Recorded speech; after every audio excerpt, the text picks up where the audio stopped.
Hey, everybody. How's it going? What up, man? Nice. My name's Ian from Sick Dobber Magazine, and we are here for another live roundtable. Excited tonight to have Casey Howard with us. Some of you may know Casey from his older work with Decrepit Birth, maybe Odious Mortem, and most recently Retromorphosis, which we will get into. Underneath me here is Brennan Shackelford. You may know him most recently from Brodequin, or also bands like Liturgy, Reviled, and A Cesspool of Corruption. And last but certainly not least, we have Mr. Dobber Beverly of Insect Warfare, Oceans of Slumber, also known for Necrofire, Infernal Dominion, Malignant Altar, and Warmaster, and many others. It's a pretty diverse group here. I'm excited to see where this goes, and I want to thank you all for taking the time out on a Saturday night to join me and do this, man. It's pretty awesome. Thanks for having me, man. Awesome. Good to be here, man. Yeah, for sure. Thanks. Comments are already rolling. All right, so what we do usually, I took a page out of the, if you don't know, Casey is also one of the main components of the Cali Death podcast, which is now on, well, I'm guessing around 213 episodes, right around there. Yep. Exactly, I think. How long is that now then? In time, like 2 years, 3 years? 4.5. 4.5. Man. Yeah. And you recently went bi-weekly, right? Instead of just a weekly one? Yeah. Yeah, at the start of this year. So it's been chiller. But we love it. It's all good. But yeah. Thanks. Yeah. I want to first of all thank you to my moderator on Twitch, one of my moderators on Twitch. Her name is Soli. And when I logged in tonight, I noticed that throughout the day, she's been making a list of commands that she will be sharing for those viewing on Twitch with links to all of you guys' websites, socials, bands, and all that kind of thing, the podcast and all that. So thank you, Soli, for doing that. Really? You rock. All right, let's kick it off. KC, go ahead and tell me a little bit about your earliest music beginnings. What kind of stuff you listened to in the household growing up, what you were exposed to, and if there is a specific time or place or band, what or who made you want to either get into music or start playing drums, man. And take your time. And the floor is yours, sir. For sure. Thanks, dude. Yeah, I'm glad to be here. What's up, guys? Yeah, dude. So it's kind of funny. I'm in my virtual studio here, but this is I couldn't do the podcast from my actual studio, so I took a picture because there's bands there. It's really loud and stuff. So you can see, try to make it look like it's like I'm there. But anyways, yeah, thanks for asking, dude. Try to talk into the mic here, get a good signal. Yeah, so for me, dude, basically, of course, my parents' music, growing up, they would always play like my dad was the kind of guy who would like to play the same stuff he liked over and over again. So I really got it solidified, like a lot of Beach Boys and stuff like that growing up. And then, there was a lot of What's up? I thought I heard something. Oh, sorry. It's all good. No worries, dude. And yeah, so basically, but there was also a lot of Motown, and I remember really liking the Motown stuff a lot, and so that was my earliest memory of music. And then of course Michael Jackson was people don't really bring that up a lot on our podcast and stuff, but for me as a kid, dude, Michael Jackson was the shit, and so that was for sure by far. I mean, we had Thriller on vinyl, and so we would play that and stuff. And then eventually we got a CD player. We got Bad, and so in our house, along with all kinds of other stuff, Bruce Springsteen and whatever, all kinds of shit. It was 80s jams and stuff. I remember Born in the USA. My dad would put that song on all the time. It's that snare, just all the time. So. But yeah, basically Michael Jackson, dude. That would be completely what got me into music. I was obsessed with Michael Jackson. Dude, we would watch Moonwalker all the time. Fucking put on his music. We'd dance around as kids, fucking all into it. And so yeah, and then I also remember my mom getting mad at me for watching MTV Welcome to the Jungle video. I remember her coming home from work and seeing me just sitting there watching that, and I was a little kid, I don't know. I was born in '83, so must have been 4 or 5 or something. And yeah, she was not happy about that, so turn off the TV. No, I can't watch that. But then years went by, then I was just okay, I'm into all that stuff. So yeah, man, you know, it's like for me, it's just like MTV was like a big deal. I remember like the Unforgiven Metallica video with the old man and stuff, and like I'm super young, like seeing. I mean, I guess at that point I was probably like 8, but like, you know, that was to me just like it was like edgy. Like Michael Jackson was its own thing, but like that stuff was like, whoa, what's that, you know? And then moving forward after that, of course, Green Day, Offspring, like that kind of shit was super big. Nirvana, like all that early 90s, like Red Hot Chili Peppers, like Blood Sugar, like all that stuff was just like a really like big deal. And I started playing guitar around that time. I was 8 years old, took guitar lessons. I had done piano before that when I was 5, but didn't really like piano much, or never really have. You know, I kind of play a little bit, but I always kind of just stop and I don't know. So yeah, I did guitar lessons with this dude Peter Pupping. We had him on the Cali Death podcast. Yeah, cool, very cool guy. Yeah. And he was also Thomas Mellon's like teacher and a bunch of other friends that I have, and so that was really cool. And he's still a good friend. And so I started with guitar. I did guitar for like a few years, and I wanted to do drums, but I remember my mom asking me, like, have this like actual like visual memory of her like asking me, so what do you want to play? Like, and I'm like 7, 8 years old. Like, what instrument do you want to play? Like, you know, we know you don't like piano, so what do you want to do? And I was like, drums. And she's like, no, you know, like anything else. And that's a common story, right? So I was like, all right, guitar, I guess, you know, and she had like a classical guitar in the closet, so I would kind of tinker around on that and stuff. So yeah, did guitar lessons for a few years, or I mean, until I was 15 or 16, I think, but that's around the time I started drum lessons. So eventually I played drums in a band in 9th grade, and the girl had a drum set at her house. And so like I was kind of doing keys a little bit, then I switched it. I just kind of taught myself drums kind of. I was like, well, I can, you know, whatever, play around and stuff. So I did that, and then kind of wore my parents. Then we started jamming at our house, but it was her drum set there. And then eventually I was like, look, Mom and Dad, like, I was like, I want to get cymbals for Christmas or something, like one year. And I was like 14 or something. And they're like, okay, like, well, you don't own a drum set, but if that's what you want, you know. And then so I just like eased them into kind of like, okay, now I'm a drummer, like, you know. And eventually I got my first drum set when I was 16. I worked at Submarina all summer, and I saved up for a drum set. And I still have parts of that drum set now. That was the kit I used in all the odious and decrepit stuff. And of course I added stuff to it, but it's a Thomas Star Classic Performer, Birch, you know. Yeah, so actually, if you look below me in my studio right here, that's a floor tom of that kit. That's the other kit in my setup right there. So anyways, yeah, and so once I got my own drum set, I was like totally obsessed, and would play all the time. And I got really into, like, of course, like drummers and music, like not just, you know, I was like, of course, you know, into like Jimmy Chamberlain, like Smashing Pumpkins and like guys like that. But I got into Tool, you know, so like around 96, I was like Anima came out or whatever that year that was, and I was just like, oh, like Danny Carey, like instantly just super into that. And I was also into Rush, so like Neil Peart and Danny Carey were like my drummers at the time. And then I took drum lessons around 15. Bill Ray, shout out, he's been on the podcast a while back. He plays for Paul Gilbert and stuff now a little bit, but he got me into King Crimson. So he was like, oh, you like that stuff? Cool. Well, check out Bill Bruford and check out, you know, a million other sick like progressive drummers like Vinny Colaiuta and Dave Weckl and all the dudes, you know. And so after that I was totally hooked. And so that's kind of where I then, you know, just to fast forward, take up too much time, but basically there was a band. You're not taking up too much time, don't worry about it. Okay, cool, awesome. Yeah, but like there was a band that needed a drummer, and they were like a few years older than me, and they were like in a death metal band. And I was like, oh, I know what that is, because I had gone to see like Cannibal Corpse. Like my first show was at the Whiskey in LA, like in 2000 or something, I think. And I saw the Bloodthirst tour, and that's Hate Eternal played Conquering the Throne. It was like Roddy and, you know, Jerry, all like the original Conquering crew. And I'd never even been to a death metal show, dude. And like I was just like, what the fuck? Like I didn't know that this existed. I was like, this is like the craziest thing I've ever seen, dude. It's like all the like Conquering solos, and it just, I'm like, what the hell is this?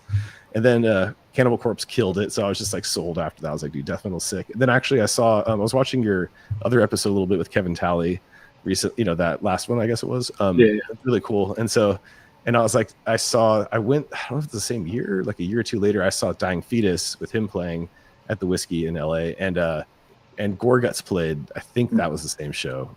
If they were separate, I might have got them mixed up, but I think it was the same show. And that was like, yeah, dude. So those like changed my life. I was like, all right, well, I got to get into this death metal shit. This is cool. And this band wanted a drummer, and I was like just playing like prog rock and Tool and that kind of like progressive metal, whatever. But I didn't really listen to death metal. My first death metal CD was Nile Amongst the Catacombs. And I was like, that was my gateway CD. I was like, dude, fuck, okay, like crazy. And I remember like playing Super Metroid like in my room and like putting on that like Nile album like as the music, and it was like and I'm playing like Super Metroid, like all like the lava levels and shit. And I'm just like, okay, it synced for me, you know.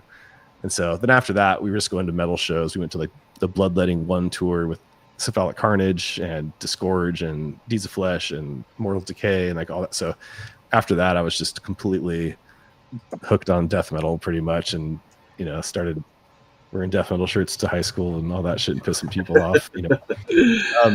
So yeah, that's wow. Kind of like that's how I got into shit. And then I joined that band that we were called Zingaya from Dead Alive. That like he's got the bite, you know. The Zingaya. That sounds like what he says. I don't even know. And so that was the band name, and I still have a recording of it. There's actually a recording, I think, on my YouTube or something, of like the song we recorded at high school in like the recording studio that they just had built, and it was pretty funny. But anyways, that band was cool. And then I like we're like that was like the first band, and then David Siskin, he played with us for a little bit, and then we kind of like that band broke up, and then him and I started Odious Mortem together. So David, me, and Dan. So like, and Dan was like in high school with us, but he was a few years older and stuff. So like we started it around 2000. So that's like we were like David and I were in our senior year, or going into our senior year. So that summer we just played those songs or the song he wrote and started Odious. So yeah, so that's pretty much my story. Nice. You reminded me of so much in that intro there. And just a second ago, when you're trying to decide how to say the three people correctly, you reminded me of King Crimson's Neil and Jack and Me. Yeah. You know, you had me a Bruford. Disgorge, I miss Ricky Myers on drums. I mean, he's great in Suffocation singing, but goddamn, I miss watching that dude play drums. The fucking powerhouse, dude.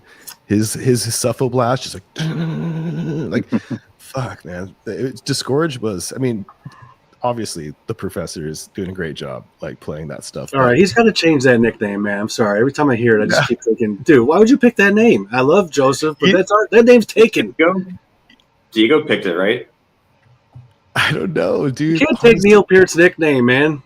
Oh, Neil's the professor? I didn't even Neil's know the fucking professor. Yeah, he is. Shit. Oh, okay. I didn't know. I'll have to let Joseph know. He might have to change the spelling or something. Like, yeah. You know, the interim, you know, the adjunct, something different.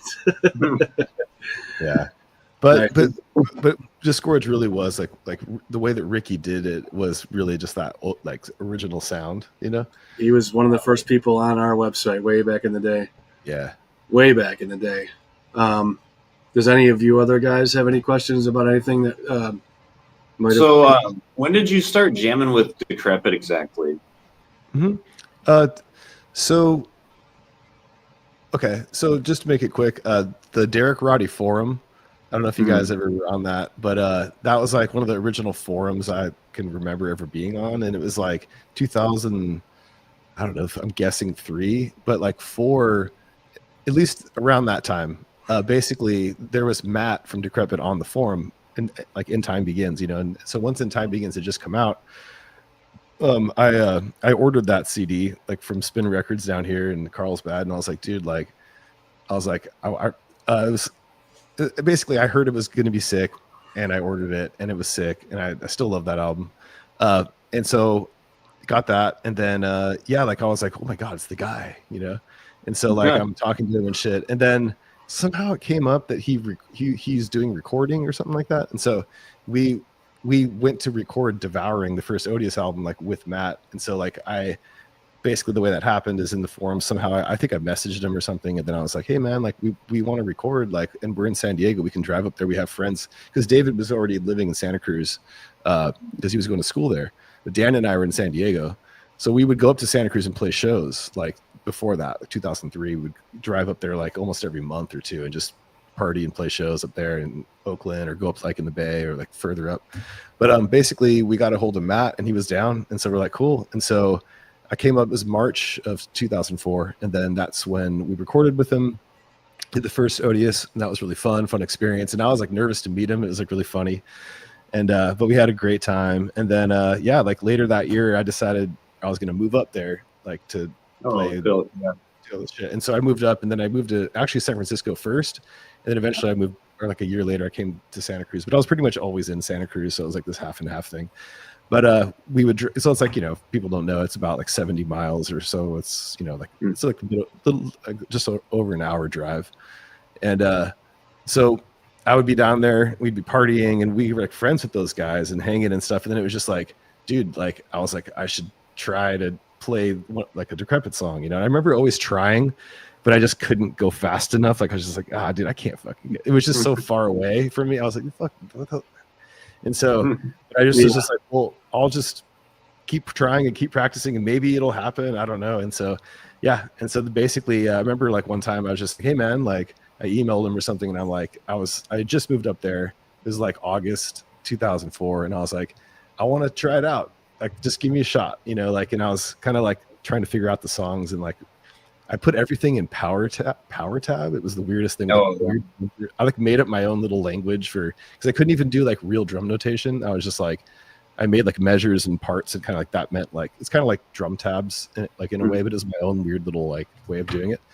And so I was like, okay, I'm working on this. Like, let me try it out, you know. And that's that tryout video that like, that was the first time we jammed, you know.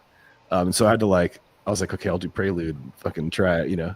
So, dude, I gotta see that. Do you have a link for that?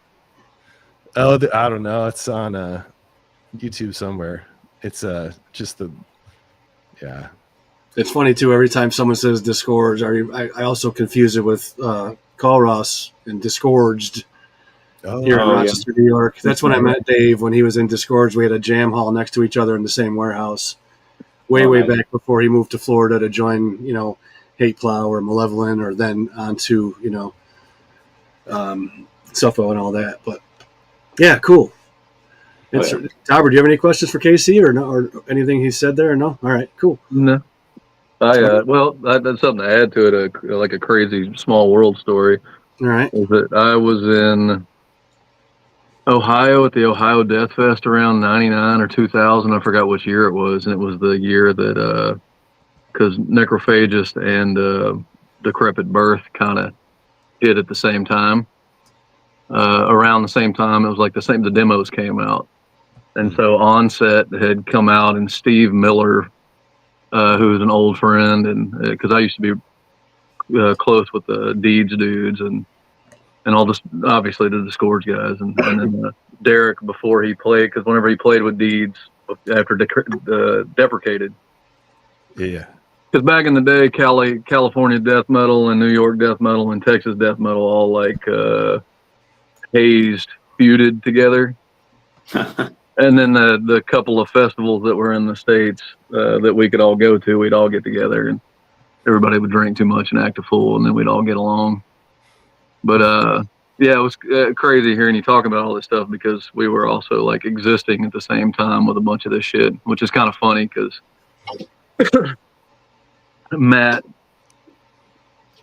being the new kid with some CD that Steve had ripped, and he's like, oh, you got to hear this kid, Matt, he's so badass. And it was the Decrepit Birth stuff. And then Sean Whitaker from Viral Load and Insidious Decrepancy, because I used to play in Viral Load like in 1998, you know, 99. Yeah. And then Sean was trying to kind of horn in, and, you know, he eventually joined Disgorge for a while and kind of made it like the tightest version of Disgorge, which was the whole early 2000s thing everybody was kind of whining about. And so it's just funny because of the amount of common dirt that we had all chewed up. So, you know, small world. Well, while we're on you here, you want to just go ahead and give us background too, and we'll just go to Brennan next. You know, your beginnings and what you're exposed to and what made you want to be into music. And I know you're more than just a drummer, so just let it unfold. You know, I don't know. It's just love music. So whenever I was a kid, I kind of fell into doing things. I'd heard like David Gilmour and all that kind of shit, and so then I was like, oh, I want to play guitar and I want to do something like this. I don't know what it was. It was just drawn to me, and so I kind of pursued it. The drumming thing didn't happen until I like absolutely. When I was about 13 or 15 or something around there, I'd learned like that Trilogy Suite, Yngwie Malmsteen record. And so when I was like 14 years old or something, I'm like ripping through all that kind of stuff. I remember going into guitar centers and stuff. I grew up out in the middle of nowhere, so I didn't know anything really existed. Not like that. Grew up listening to a lot of country music, like old outlaw country and what people call outlaw country now. My dad was real heavy into guitar, therefore I would always get to hear guitar shit. And so the guitar stuff happened. I had gone into town, into Houston, which is like an hour or so away from where I was from, and I saw what I believe it was like Headless Cross by Black Sabbath on the thing at Guitar Center, and they were playing Merciful Fate, and I was like, holy shit, like it's all this evil stuff, this is amazing. And I had a cousin trying to turn me on to similar shit, and so I'd play guitar forever, and I saw these ridiculously stupid looking demo tapes, and it was for like the first Viral Load record, which was like 2 or 3 demos, and they were fucking awful.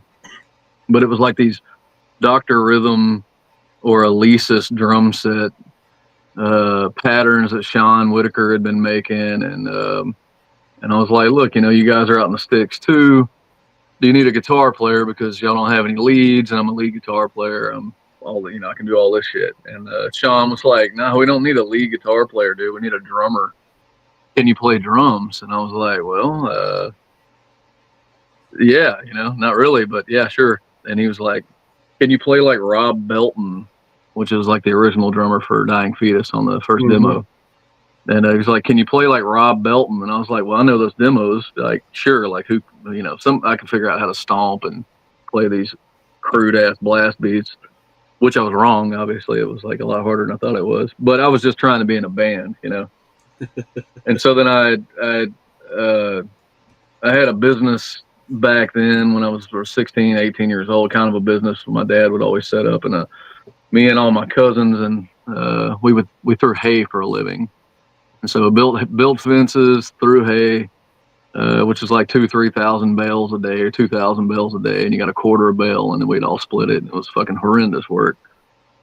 And so I'd saved up some money. My dad met me halfway, and he brought home this like Mapex Mars Pro drum set. It was like the first thing he could find. He didn't know anything about drums. And he was like, hey, you know, here's this, and here's a starter kit, the little pack of Sabian cymbals. You know, luckily it was like nice Sabians and not like the low end shit. And so then I just started like cranking these horrendous like caveman blast beats because I was a strong kid and I was real active and I did all the normal shit. And so then I was like pounding these blast beats out, and I told Sean and Donnie Hamilton, who was the singer, I was like, I'm ready. Like, I can just come do this. Like, I can learn these fucking songs and I'll come ready. And so I went and sat in with them on one practice, and I played like 4 tracks with them. And they were like, dude, we got a show down at the bowling alley in like 2 weeks, man. Do you think you want to do it? And so in about 2 weeks time, after getting a drum set and having it for a little bit, I played a show, and that's how it got, you know? And then fast forward to 5 years after that, and we'd played a lot of shows, and I joined that band Infernal Dominion, which is kind of like this cult Texas satanic death metal thing. Infernal Dominion did a lot of shows with Deeds. So did Viral Load. Viral Load did shows with Deeds and what was that tour? What was Mike Hamilton's old band? Vile. Yeah. And which is my favorite Mike Hamilton era because he played fills back then, and he was a phenomenal drummer, like with fills and shit. Mike's obviously a fucking legend. So, and so we had played a bunch of shows together. We had played the 98 or 1999 Texas Grind Fest, and it was nothing to do with grind. It was all death metal. but it was the year the Hyper Blast happened. It was Wicked Innocence, Cephalic Carnage. Derek Roddy played with the one band that he had come out with Jason Blaskowitz, Divine Empire. There was all these bands. It was crazy as shit. It was like Dehumanized. It was everybody when it was like the fledgling movement of all this. It was really like it was inspiring to be around and see. It was like fucking pretty amazing. That's what's funny, but that even like a year after that or so, Casey's you're only 4 or 5 years younger than me. You know, it's like the same thing. It's like the same world we all kind of grew up in. I was in the South and we were playing satanic shit, and you know. Yeah. And so, and that had all happened. And I remember being back there with John, and John was like, you know, hey man, you know, you're pretty good. You're good at this stuff. You should try this, or you should check some of these other things out. And I was like, you know, I've never taken drumming seriously. It was just a means to an end whenever I was 20 years old or 22 years old. And I was like, I'm going to start studying pretty hardcore, you know, like the mechanics of it and see what I can figure out. And then I remember going to the Ohio Death Fest with Mike Hamilton and everybody in the back, and we were all talking shit. Richard Christie played with Incantation that year. Ooh. And he played with sheet music beside him. It wasn't sheet music, it was tab. And so he had played through the show with this shit, and everybody was blown away. And I was like, oh, who the fuck is this drummer playing sheet music with Incantation songs? You know, it was it was a fucking trip for sure. What? And I remember sitting in the back with them, and I was like, hey man, there's this push-pull thing. Like, you got to try this push-pull thing. Like, I've been studying this a lot and like working on it. And there's this thing, the Moeller technique. And I was like, you know, you got to check this out. And I remember John and Mike like, fuck that. You know, it's so much easier just to use our fingers. And I was like, yeah, but the efficiency is not there. It's like totally different. And then I moved away from the push-pull thing once I figured out like the flowing method of playing. And that's why I use my wrist so much, is I don't use a lot of fingers. Everything's a lot of like wrist movement and kind of synergistic movement from my shoulder to my hand, you know. And so I just started studying a lot, you know. And then past that, I still was playing guitar a whole lot, and I kept moving through things, and we got to Brace for Nails after Infernal Dominion broke up, and it was like a super fast technical answer to like Severed Savior and all the California shit. And so then we had this really evil, ultra fast, like kind of technical death metal, but however, you know, it wasn't really that technical. But to be fair, if I want to poke holes in any of it, like none of the technical death metals are really that technical if we're talking like in terms of like music theory and everything else. So it's like getting in semantics at some point. And so, and that's me looking back on my own technical death metal band, saying like there's holes in it. And so what happened is that all that kind of blew up because of people with drug problems and normal band shit. If you've been in bands long enough, you know half the people are fucking fuck up drug addicts and drunks. And so once I put my foot down about doing that, I was not playing. I was focusing a lot more on like racing motorcycles and doing shit like that, and kind of pulled back some. And then my buddy Bo was like, hey, dude, you ain't got a band right now. Do you want to play some grindcore? And I was like, man, fuck grindcore. That shit's like noisy. It's messy. Everybody's got fucked up hair and all, you know, it's like the crusties and shit. And he's like, dude, just do the show, check it out, see what you think. And then I started playing it, and he was like, you literally don't have any rules. You can just play as fast as you want to, right? And I was like, okay, you know, this sounds fun. He's like, and it doesn't have to, it can never be down blast beats. It always has to be alternating, and it has to be at the brink of breaking the entire time. So, and it was so radically different from anything I'd done. And I was like, okay, like this sounds fun. You know, it sounds different. And we practiced a few times, and we played a show, and I was like, let's re-record the split that you guys had just done, and it wasn't out yet. Then that was the first thing that we had released. And when we released that, it like sold out immediately, and it just like blew up. And I was like, oh, okay, this is a lot different than death metal. because we're actually selling everything, and people are actually paying attention to this, and we're not playing at 2 o'clock in the morning to fucking 15 people like every Death Fest. And because I saw Deeds at Maryland a few years ago, and it was like brought tear to my eye, and I went and sat behind Mike, and it was crazy. It's the biggest show I'd ever seen Deeds of Flesh play in my life, because I watched all of us and all those bands play to nobody for years, and they were like deadline spots. Deeds would play at 3 o'clock in the morning at a fucking festival, being one of the tightest, potentially the tightest band on the fucking planet, and then, and so then I saw that, I was like, oh, we're just on this. There's something else out there. There's there's things that work, and there's things that kind of go beyond the pretentiousness of our normal playing. And so I just dug into that. I was like, all right, so this is not about staying within the confines of notes and groupings, and it's not any of this stuff. What this is about is fully like the energy of this art form. And so then I fell into it. I was like, man, this is amazing. So nice. I did that for a while. My best friend got killed in a motorcycle accident. I started playing piano. Oh, and once I started playing piano, I linked all the things together, and it just everything kind of just made like musical sense to me, And so, and as you said, Casey, I looked up to Neil. Sean Reinert obviously was a big influence for me for a long time. I did the Weckl route, real heavy into Billy Cobham and all that kind of stuff. And I got lucky enough, I was able to study with Will Kennedy for a little bit. And mind you, I'm self-educated fully. And then I wind up in the same room and just conversationally playing and hanging out with dudes like Will Kennedy. And, I was like, all right, this is crazy. What a turn of events. I guess I've figured enough stuff out, but I guess maybe I've defined a voice for myself that I'm happy enough with. Mm-hmm. And so I think my drumming comes from the fact that I read a lot of philosophy and dystopian shit mixed at the same time, because it all makes sense together. I listen to a lot of classical music and jazz, and I let that stuff kind of influence or guide my hand in whatever the fuck it is I'm playing.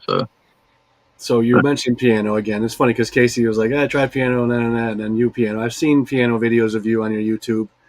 Absolutely amazing. I mean, did you study that at school or at music school or college? I got a private mentorship.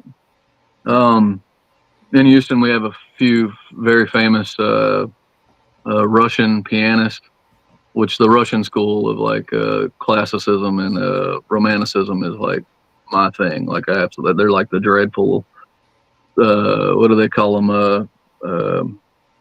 So Rachmaninoff's nickname was the Harvester of Sorrow, far before Metallica and all that stuff happened.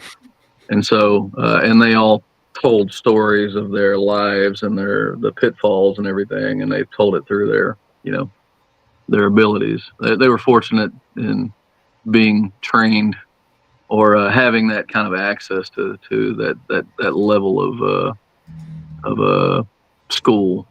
And that's what I was saying before. Had I known that existed whenever I was a kid and I was growing up, I would have done that fully.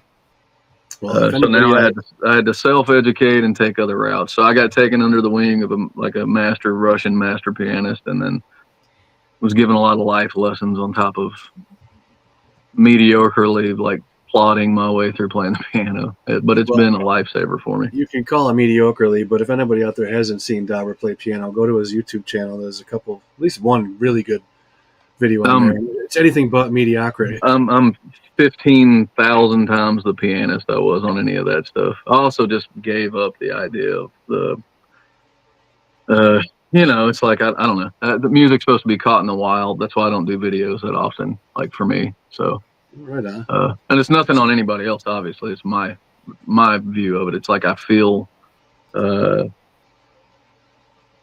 don't feel at my most creative if I'm gonna watch myself, and so I just don't do it. Just don't work. Well, for that's me. why every musician thinks as soon as they're done with the recording, they could have done something differently. It'll never change. But Still go look at Dobber's video on his YouTube playing the piano because it's outstanding.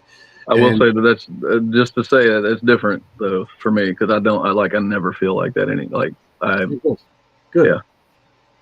All right. I write down notes when each person's talking. So Brennan, I'll get to you in 1 second. Oh, you're good. One thing you said was outlaw country. Uh-huh. So I'm assuming you mean Steve Earle would be part of that grouping. Yeah. I like Steve Earle. Did you know that Steve Earle is Cameron Losh's uncle, the drummer of Born of Osiris? No, I didn't know that.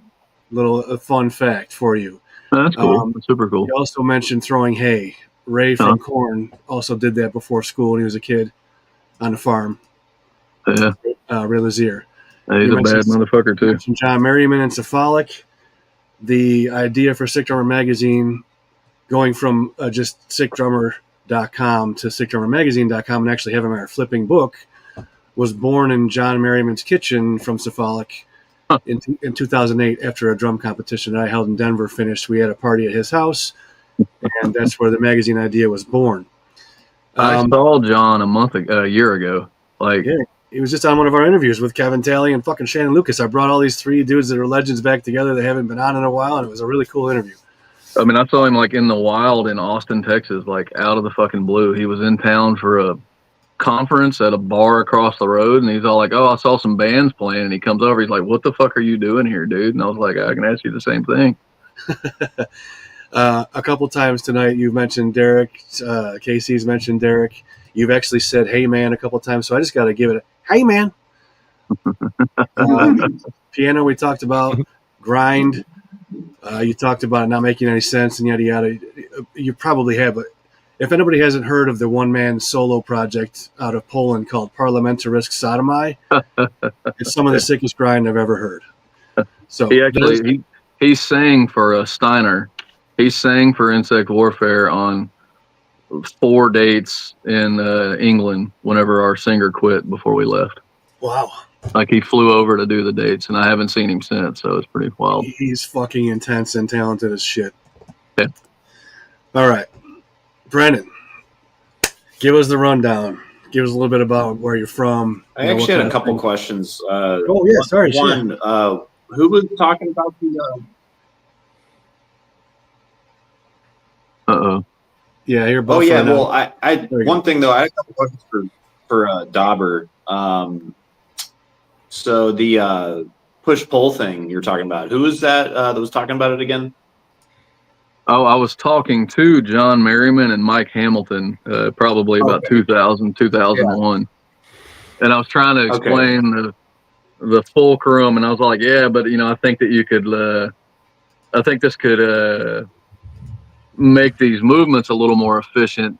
And, it's like, I think this is something that's going to take off. And, obviously it didn't for a long time. And then now it's like a huge thing. But I had seen it from Dennis Chamberlain or somebody. I forgot who the hell it was at the time. Dennis Chambers. Yeah. I just seen it back then. I just thought it'd be useful in speed drumming, and I see that it is to some folks, and then to other, it's just mechanics. Everybody's mechanics are so different, so it kind of doesn't matter. And then I was also curious when Sect of Execration kind of happened for you, or was that just like a short time thing? Steve started messaging me about, because it obviously was different back then. We didn't have all this like interconnectivity like the social media does these days. So it's like old man talk, you know what I mean?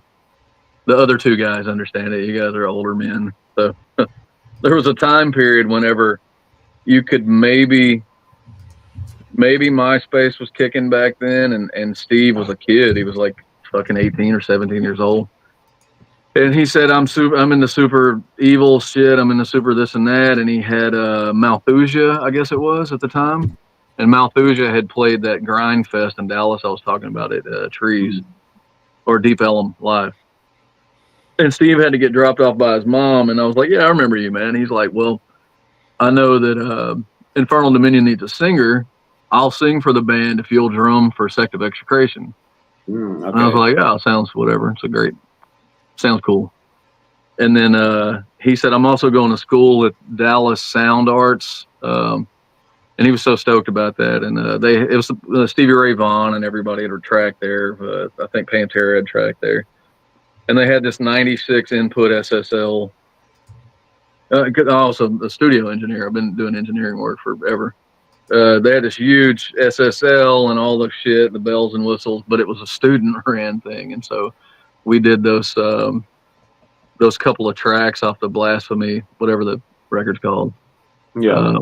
We did yeah, that's one. That's the one. We did those couple of tracks there, and then they sent it back as which I actually like. It was amazing because that was an era of time whenever like that's just fully like the room sound of the drums. Okay. And that snare sounded so good, and everything about that record those songs sounded so good. And so that's how I met Steve. As Steve was singing in Infernal Dominion, and he had moved to Houston so we could pursue all this other stuff. So okay, cool. Nice. Some TXDM history. yeah, for sure. Yeah, you're not old either, dude. I got 6 years on you, I think. Yeah, we're lucky. You're lucky still to be young. this old.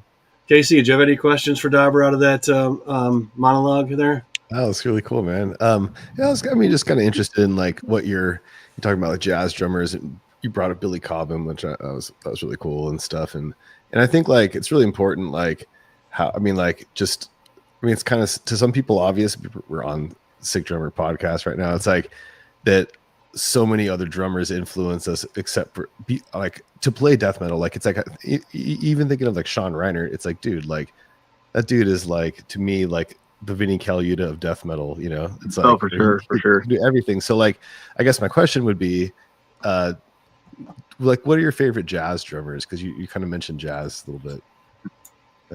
Oh, my favorite jazz drummer, period, is Elvin Jones. Like, Yeah, dude, yeah, Did crazy. you guys just become BFFs? I guess so. Yeah, I was just like, that's funny. I was thinking that, dude. Oh, he's such yeah. I mean, The funny thing is, I remember buying Jack DeJohnette, his sticks, right? And I'd bought Roy Haynes' sticks. I remember seeing their stuff. Like I didn't know anything about any of the stuff that they had done, and I saw these sticks, and then I saw them, and I'm all like, you know, here's these old school black dudes with these signature sticks. Like I can put two and two together. You know what I mean? Like I can kind of see, and then you would see that Jack had played with everybody, and I started chasing down the Max Roach shit and all that, and that's kind of what I mean. There's no dig against technical death metal. It's just like if you listen to mid-era Scriabin and we talk about technicality with polyrhythms and stuff, like that's infinitely more fucking insane than any possible polyrhythmic death metal or metal stuff could ever be. There's no comparison. And we start talking about Ornette Coleman or John Coltrane and things like that. You start getting into the levels of Coltrane's Circle of Fifths and his approach to these things. And so so it's not a dig. Like everybody these days obviously is looking for some kind of controversy or some fucking stupid story. It's truly like Nate Smith says, that your teachers are the records on your shelves, your teachers are the books on your bookcase. And it's like, if you want to just sit and play blast beats, then just sit there and blow singles out all day, and that's great. Like if you want to start developing a voice, then you need a lot of teachers. You really need to start like looking around a bit and listen to Spectrum. I mean, it's not about Billy Cobham. It's about everybody on the fucking record. Yeah, totally. And so I'm heavily into. It's the cool thing, like of being in your 40s, is that you've had enough time. If I started playing at 16, I've had 30 years to live 3 lifetimes in there. And so you can specialize in a lot of things. And so it's like, I have full eras of time of fusion and Vinny stuff. And I went through 10 years of just salivating over Terry Bozzio's solo shit. You know what I mean? And so it's like, I've spent my time as a student of the drum. Now it's time for me to try and apply the things, because it's like Dave Ellich says, it's like I can't sit around and learn salsa if there's absolutely no application to what I'm doing, and I'm neglecting the fundamentals of what my craft are. You know what I mean? Yeah. And it's like, I don't want to just keep grabbing things and like hope this makes me better when I haven't gotten any better at the baseline of what it is I need to. And so, yes, everybody should be listening to old jazz. You know who else was a huge fan of Jack DeJohnette? John Reiner. Yeah. Yes, he played the Sabian DeJohnette ride cymbal, actually, and that was still on his kit when he passed away. Wow. Dude, when he did those playthrough videos of Evolutionary and all that stuff, like, Yeah, that's like untouchable level. One of these days we'll release footage. We've still got a bunch of footage from our camp. We've got a bunch of footage from the first DTA tour that I told you guys not to bring up. Well, I think that people don't understand the fact that they could maybe replicate what that is and they could learn his moves. Nope. But the brain that it takes to develop that dance in the first place is like something unattainable, you know. I've seen many people try to cover Sean, and sure, there's guys that come close, but it's just a cover without him. Yeah. No one can do it just like him. And there's other bands where you can pretty much cover a song precisely, but he was so jazz oriented and rhythmic with his playing that you can't mimic that shit. He was born with it. You know what I mean? Yeah, for sure. Sorry, Brennan. I'm not trying to. No, you're good. Okay. Let's hear it, man. Brennan. Yeah, no. Yeah. So, Brennan, go ahead. You got 28 minutes. I will say I think I share a lot of the same like background musically in terms of like who I take inspiration from. So it's kind of cool to hear like everyone's knows what's up with like Vinny and jazz and things like that. I won't claim that I'm like a jazz expert by any means, but my dad like raised me listening to a lot of cool fusion shit. He's really into my Vishnu and Robin Trower and all this cool shit, Romantic Warrior. So I kind of got him more into Holdsworth. Like he already liked Holdsworth, and I really went down the rabbit hole like a couple of years ago and just got him listening to it again too. So it's like I credit my dad for being the one who got me into like, I guess you could say more like muso kind of like rabbit hole kind of shit. But my mom like raised me listening to like the dance stuff she was always into, like ABBA and all that kind of stuff. So I guess I kind of like certain dance stuff too. It's like I got a little bit of a diverse background in that sense. And then I really got into metal around, I'd say 12 years old. Rock Band and Guitar Hero were both really big at the time, and kind of got me more into music because I was into sports growing up. I was like a baseball, basketball kind of guy, and like I love hockey too, but I never played it. We didn't really have a way to play around here, but probably a good thing because I would have fucked myself up and not been able to play drums. Same with skateboarding. I love skateboarding, but I just was too afraid to do it. But anyway, so got into like metal through Guitar Hero and Rock Band, especially drums. Before that, technically, I was started out on guitar like around 9 years old. I wanted to play electric, but at the time, everyone was insisting that I play acoustic first, and I was like, I want to play electric, dude. I want to play rock, all that kind of stuff. So didn't really take to it at the time. And then just a few years later, I got into music again through that and got into drums. And then, so that was like 13 when I first started renting my first kit from my teacher at the time. And I actually was already really into blasts through the Mayhem pack that they had for Rock Band at the time. It was like Black Tie Murder, Job for Cowboy, Cannibal. They had Hammer Smash Bass on there. So I was already kind of familiar with blasting. I hit the ground kind of running with that. Like totally sucked at blasting for the first like 3-4 years that I tried to do it. But I was like, damn it, I'm going to blast, I'm going to get to that point. So, and then a buddy of mine who went to the same high school I did, but had already graduated and we like never were in classes together, was like visiting one day and we had a band class. So I was like jamming a little bit. I started playing like the bleed rhythm and he was like, yo, do you know Death? And I was like, nah. And he's like, you should get into that shit. So then we actually tried to start a Death tribute band when I was like 16, 17, could never find anyone to really jam with besides us. So shelved it for a long time. And now I'm finally doing it again. And it's a blast to do, but that's kind of what got me like full tilt into death metal. I was aware of it before, but didn't really like dedicate every fucking waking moment of my life to it until around then. And I started trying to play blast beats and that kind of thing. And the bass player who we had at the time for the Death tribute wanted me for his band. And that was like a folk metal band. It's called Fenris. It was kind of like Insufferum sort of realm. Actually, really fun stuff to play. And so I did that for about a year. But before the year was up, I started looking for a death metal band and put out a Craigslist ad. And I was like, hey, you know, trying to get into a death metal band. I'm a drummer. I like, you know, Dying Fetus and blah, blah, blah, all this stuff. And the guys from Cesspool Corruption hit me up. So we started jamming like September 2014 or so. And then I did that band all the way up until like late 2021. And yeah, just over the years started getting further and further into blasting technique wise and all that kind of thing. And I feel like I hit my stride really with it maybe around like 2016 or 17. That's when I started to develop, like you were talking about earlier, the push pull kind of deal. Because before I just like straight, just like as if I was knocking on a door or something really hard with my left, and then my right had a little bit more of a molar, or maybe even like the elbow kind of oriented motion, not literally elbow, but like the whole shoulder and everything like Dobber was talking about.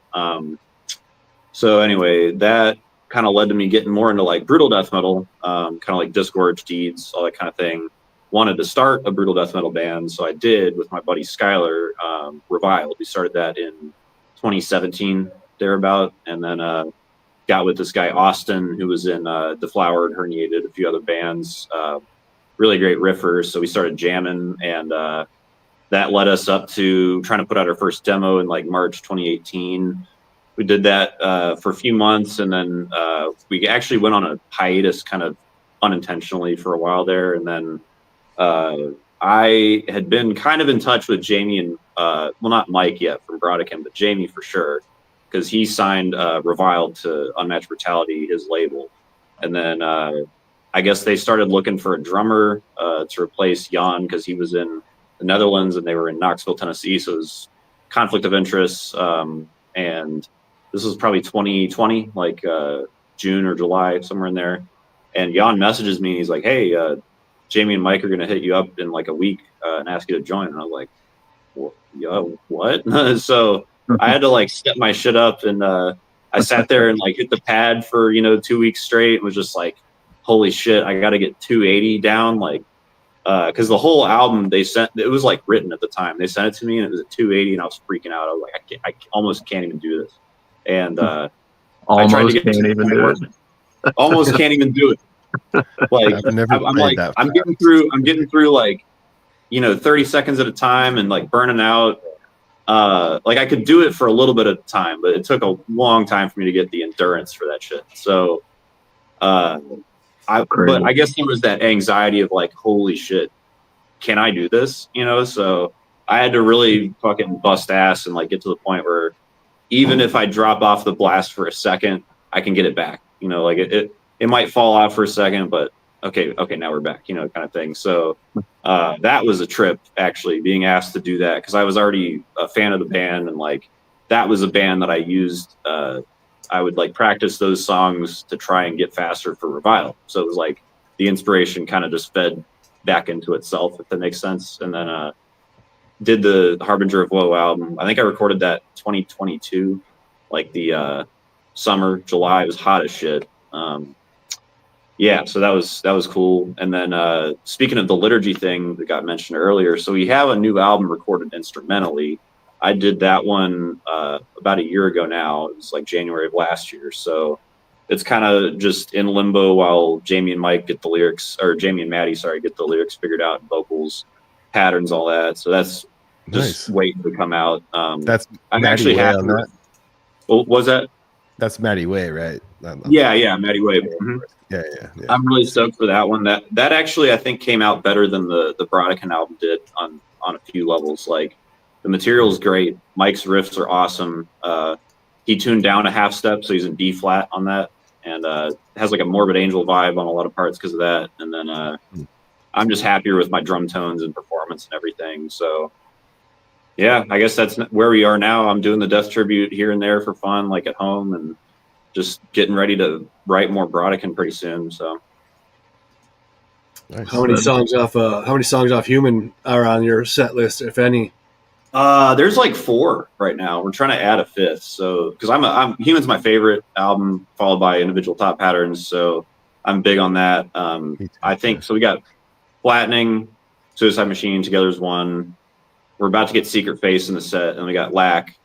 And then, so that just leaves, like, we are going to try and do Cosmic Seed live at some point, because we have a friend who, his wife is like a piano teacher, and we asked her if she would do like the keys parts for that. She was down. So we're going to try and figure something out for that. Nice. Yeah, that's my favorite album from them as well, for many reasons. Yeah. In fact, if you guys want to see something cool, hold up. Right back. Yeah. Oh yeah. Like anything Death Human Sean related, I gotta hear it. Yeah. I think I have an idea of what this is. You are not gonna fucking believe. You're not gonna believe this. I'll give it a quick preface. A long time ago, when I first started Sick Drummer and met Sean, he gave me a bunch of cymbals to give away in contests. He said, "Just give them all away. I got more. You can get more later." So me, being the dumbass I was then, took 3 cymbals he gave me signed from different records and periods in his life, and I gave them away. 2 years ago, which will be 2 years after he passed, I was sitting like thinking, where did they all go? And I couldn't even remember, except for one of them was I gave it away at that blast off in Denver I was talking about, where we came up with the magazine idea at Merriman's house. So I sent an email to the kid who won it. And 2 weeks later, he messaged me back. He's like, "Hey, man, long time no see. Yeah, I still have it. It's on my wall behind my drums where it's been since I won it." I was like, awesome. I feel better about it now. At least I know where one of them is safe and being taken care of. Thanks. 2 weeks later, again, he emails me. He's like, me and my wife were sitting around thinking about it, and we want to give the cymbal back to you. Because Sean was one of my best friends, and they just thought it should be with me and not them. So he boxed it up and sent it back to me. So this cymbal was in my office and then gone for 16 years and returned. How cool. And it's from Human. Oh, shit. What is that symbol? What is that model? It's a 19-inch K. Okay. Yeah. Signed with the man and the stick. Nicely cased up. And it's a crash. Yeah. Which was that his right or left crash? Oh yeah. I believe it was on the right. Yeah. Oh, okay. I just can't believe it was gone for 16 years and then returned. That's so cool, man. Fuck yeah. Wow. So yeah, this is a pretty iconic piece of metal history. That Oh yeah. if it ever leaves me, it'll go back to his sister Patty. Right. What a legend, dude. Again, speaking of that, there's things I can't say, but I will tell you that after Sean's husband passed away 2 years ago, there was a lot of stuff in the house that got taken, estate, this and that, blah, blah, blah. And for 6 months, me and Thomas's father fought the state, and I won, and I got all Sean's gear. A fucking U-Haul. A U-Haul full of his gear, which Tim Young rented a U-Haul one day with Zed from Axis. Went down to the house where they lived, got it all, and it's locked up at Tim's house until we can find out how to get it back to his sister. So it didn't go to auction to just fucking whoever. Yeah. We got it all back, man. Wow. That's incredible. Awesome. Wow. Tour kit, fucking bags and bags of sticks, cymbals, roll cases, fucking 13 snare drums. Holy shit. It's most of a small U-Haul. There'll be some news coming out pretty soon about how we're going to try and get it all together to get it back to his sister in Miami. Right now it's in California. It's got to get to Miami. So yeah, I'll be posting news about that soon, but I just wanted to share that with you guys because you're all such big fans of Sean. Oh yeah. I wanted you to know that his drum gear didn't go to fucking auction or waste, but it's in my possession. So does anybody have any questions for Brennan off of what he had talked about there? I had one thing to say. When you said, "Oh, they sent it to me at 280," and I was like, and Dobber kind of laughed. He's like, "Dude, that's crazy." And I'm like, "Have you ever heard Insect Warfare, dude? Like, you're so fucking fast, and you laugh at him talking about 280." No, dude, I just think that's funny. Like, I have no. I mean, look. There's no goddamn metronome going on back then. I know that. It wasn't a thing. Like, the fixation on all that stuff's crazy as hell to me, but it's just from where I'm from. So whenever I hear 280 and I hear all these, because it's kind of common for all you younger dudes, it's like if you can't do blah blah blah for however fucking long, you can't be in the band. And I feel bad for all the young dudes having to fucking cut their teeth with that stuff. But it's it's normal for you, so it's like you said, you're young enough that you can build up the resiliency and the elasticity, and it's all great. I mean, you're obviously fucking killing it. So you're just modest. I'm just laughing at the fact that you laughed because it was fast, and you're fast as shit. Yeah, I know, and so are you. Well, I mean, not no more. I'm fucking old, You're not old. You're what, 46, dude? That ain't old. Yeah, well, it's the first time. I mean, the only thing I can say in hopes is that I watch Pete Sandoval and I see that and I'm all like, yeah, the dude's still fucking cranking at it. And I'd like to think that it would be nice to maintain at least some level of playability. I mean, Pete's not he's not 110% of who he was, but he's still fucking Pete Sandoval. So he's still ripping it. I mean, I had John Lockshirth on last year and he said something, that we can all relate to. Us guys that are older, you just have to take a little more time in your 40s. Get a little more sleep, drink a little more water, don't eat any fast food. Just little things that you can do will help you accomplish that longevity. You know what I mean? Practicing ergonomics, not reaching. Your kid's ergonomic is, I know how you play. I've seen your setup. You're not reaching for stuff. You're where you need to be. And I'm the same way. I can take one of my drumsticks and I can put the butt end on the center of the snare drum pretty much, or close to it. I can touch my hi-hat, I can touch my first tom, second, third, and almost the floor without even moving the stick because I just like it all right in front of me. Yeah. Because I don't want to be moving and just wasting all that extra energy and moving all the limbs and the joints more than I have to. Hey, what's up, Brett Batdorf and Chad? How are you, sir? Oh, Brett. We're sick of this trouble. What's up? Thanks for stopping by. Real quick then, we have some videos queued up here. I'm going to play the first one. Let's start with KC. And then we'll take a little 4-minute. Well, let's see. It's 4 minutes and 5 seconds. And KC, I know I've showed this to you on Cali Death, but I'll pull this out too because it's funny to me. Uh-oh. I still have this sitting in my office because I'm a hoarder fuck. And this is the camera I recorded the video you're about to watch with in 2008 or 7. Little mini DV. Oh, okay. Mini DV. So, when you see the video and it's not full screen and it doesn't sound perfect, here's your answer. I mean, it was a long time ago. So, do you have anything you want to say to preface this magic video before I play it? You're fucking ripping on this shit, dude. Thanks. That was the show my drum seat kept moving, I think. And it was in Rochester, right? It wasn't Rochester. I think it was with Origin. I think we had no drum carpet or something happened with the drum carpet. I don't know. I'm not sure with the drum rug. But I just remember my seat moving the whole time I was playing and kept having to pull my shit back. If only those belts would have existed back then. The straps. The straps. Yeah, right. That's funny. Anyways. All right. Well, I don't know the name of this song. It's not in the title, and I don't put song names to memory like you guys do. I just don't. I can't. But Decrepit Birth, Rochester, New York, roughly 2007 and 8.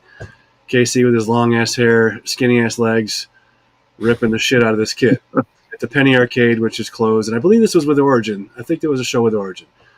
Here we go. We'll be back in 4 minutes. If I am not in this chair when the video ends, I apologize, but I will be right back shortly after. I should make it, though. Here we go.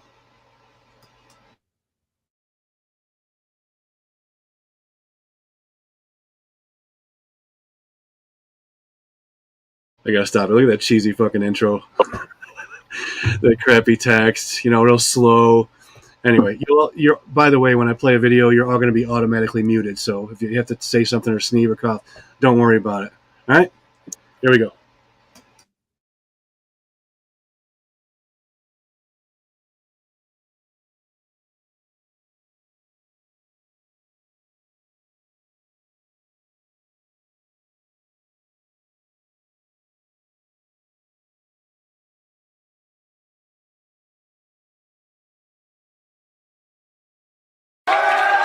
You guys fucking kicked ass right there.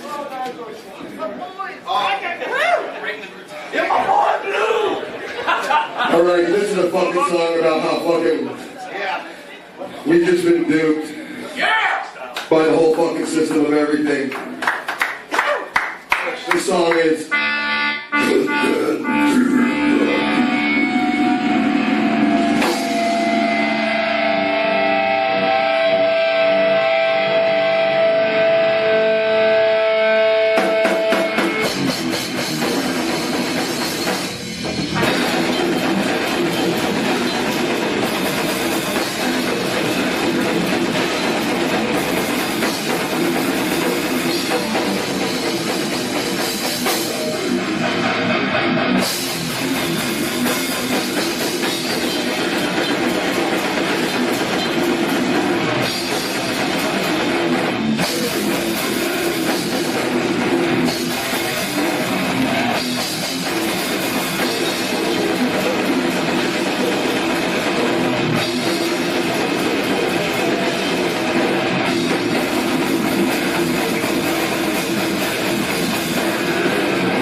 Dude, fucking insane. I think that was a Michael Jackson cover, wasn't it? Yeah. Looked like a lot of work. Dude, so you said your feet was like falling off or something? What was going on? You can see me just right to the seat, like what the fuck? Yeah, it was I don't know, man. I can't remember. It was like the seat was falling apart or it was moving or something. It was just, I was just like, sick, dude. I'm getting filmed by Sick Drummer magazine, and I'm like failing, and like this is the one night. Yeah, Sick Drummer magazine with the high tech gear at the time. Yeah, but that's how it works, though. You It know, worked. I was surprised, man. Yeah, That was great. That was fucking great. So, Dude, go ahead. Oh, I was kind of curious. So I heard somewhere like you're using really low spring tension. Is that true, Casey? So kind of, yeah. So for me, I've like changed over the years a little bit of how I do stuff. It's pretty much the same. Like I've gone back and forth with Axis pedals. Not to make this a long story, but basically, I'm back to the pretty much the original like way I like to play with them. And I just, now that I have a second kick again, I just use 2 single A's. And I like the short boards. Like I've tried long boards. I like the short boards better for some reason.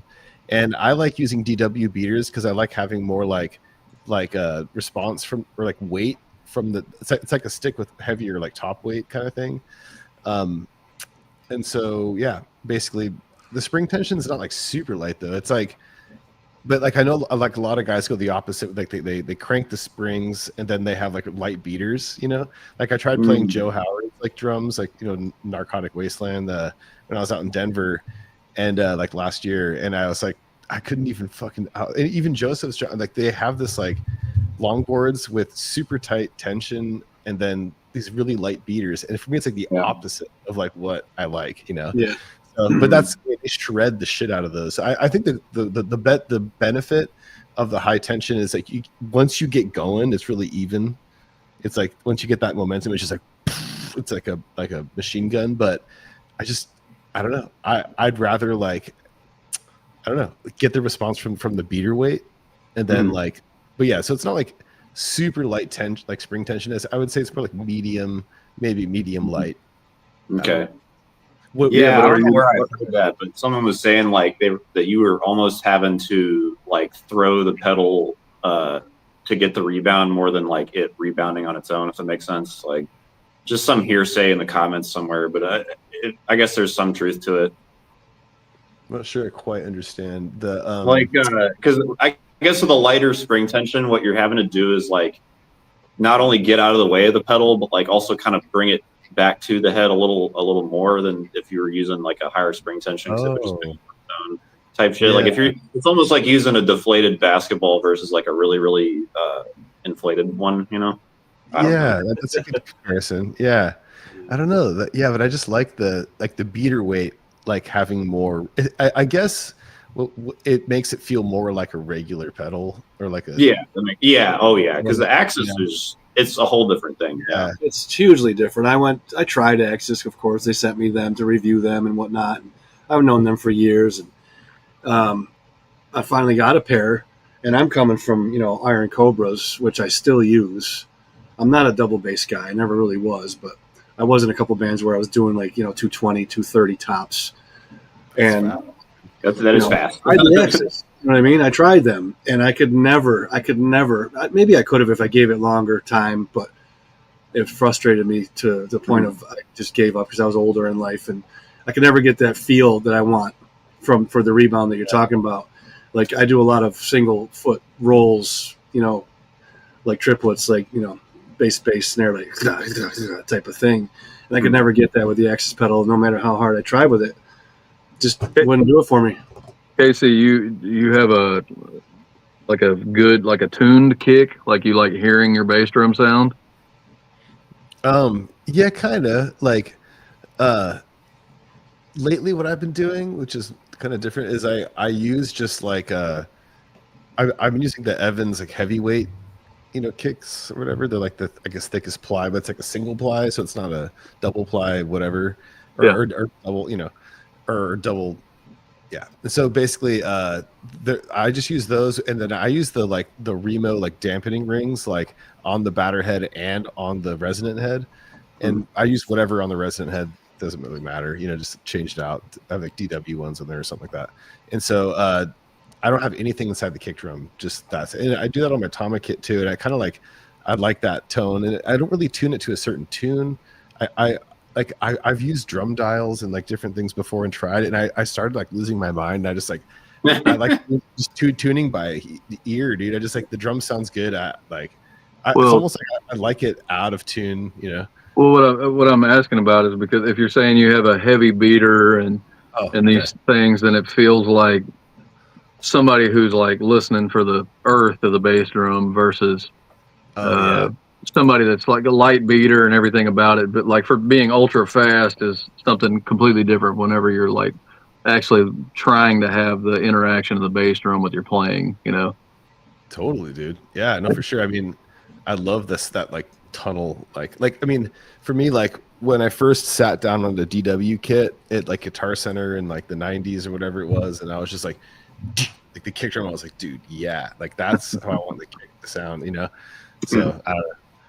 Yeah, I'm the same way. I like if I show up to festivals and shit, and there's it needs to be muffled some. It needs to feel like the end result. I don't need it to be manipulated from front of house. You know what I'm saying?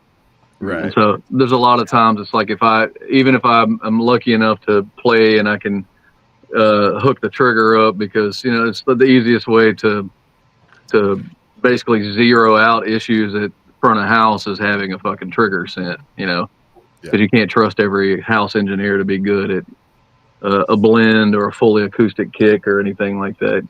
And so, it's like you got a John Bonham bass drum in Mexico City with some, trigger sound against it. And you're like, Jesus Christ, I feel like I'm running on I feel like I'm playing with an overly inflated basketball, Like a 26-inch kick.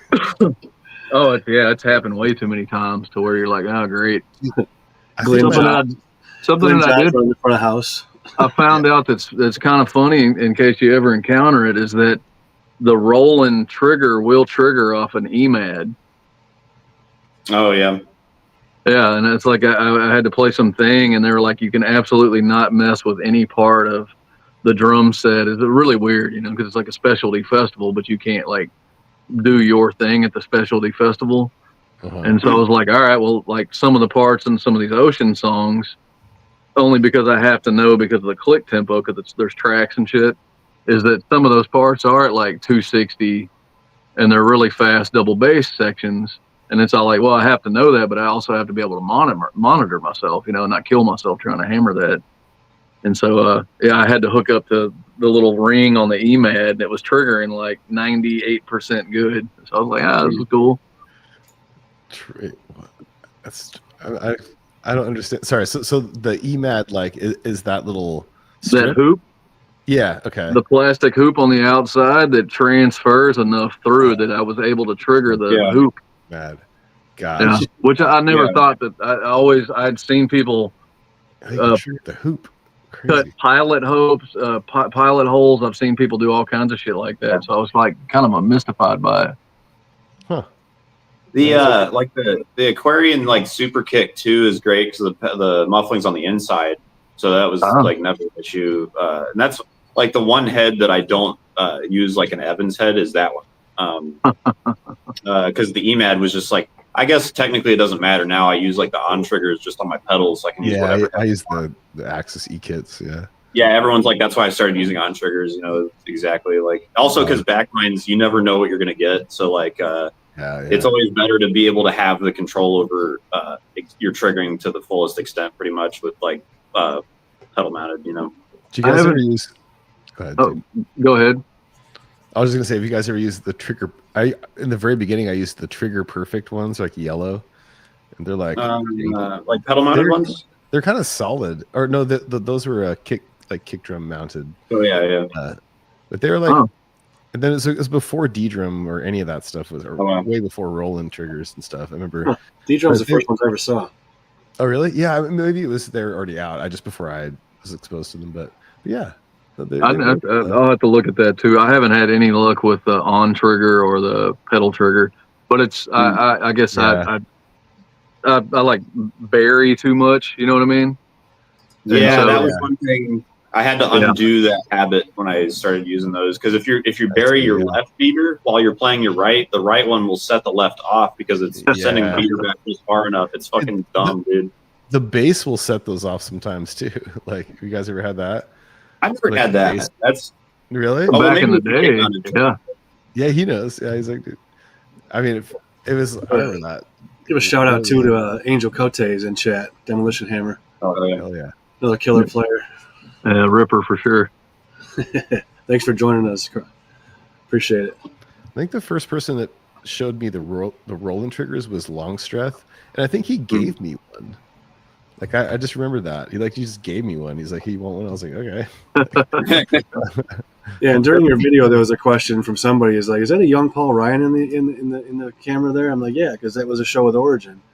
Oh, it was really. Oh, that's the same day. The first day I met you was the same day I met John. Yeah. How cool, man. Pretty sure it was. Dude, John is such a monster, dude. I love that guy. Yeah, he's okay. Yeah, he's okay.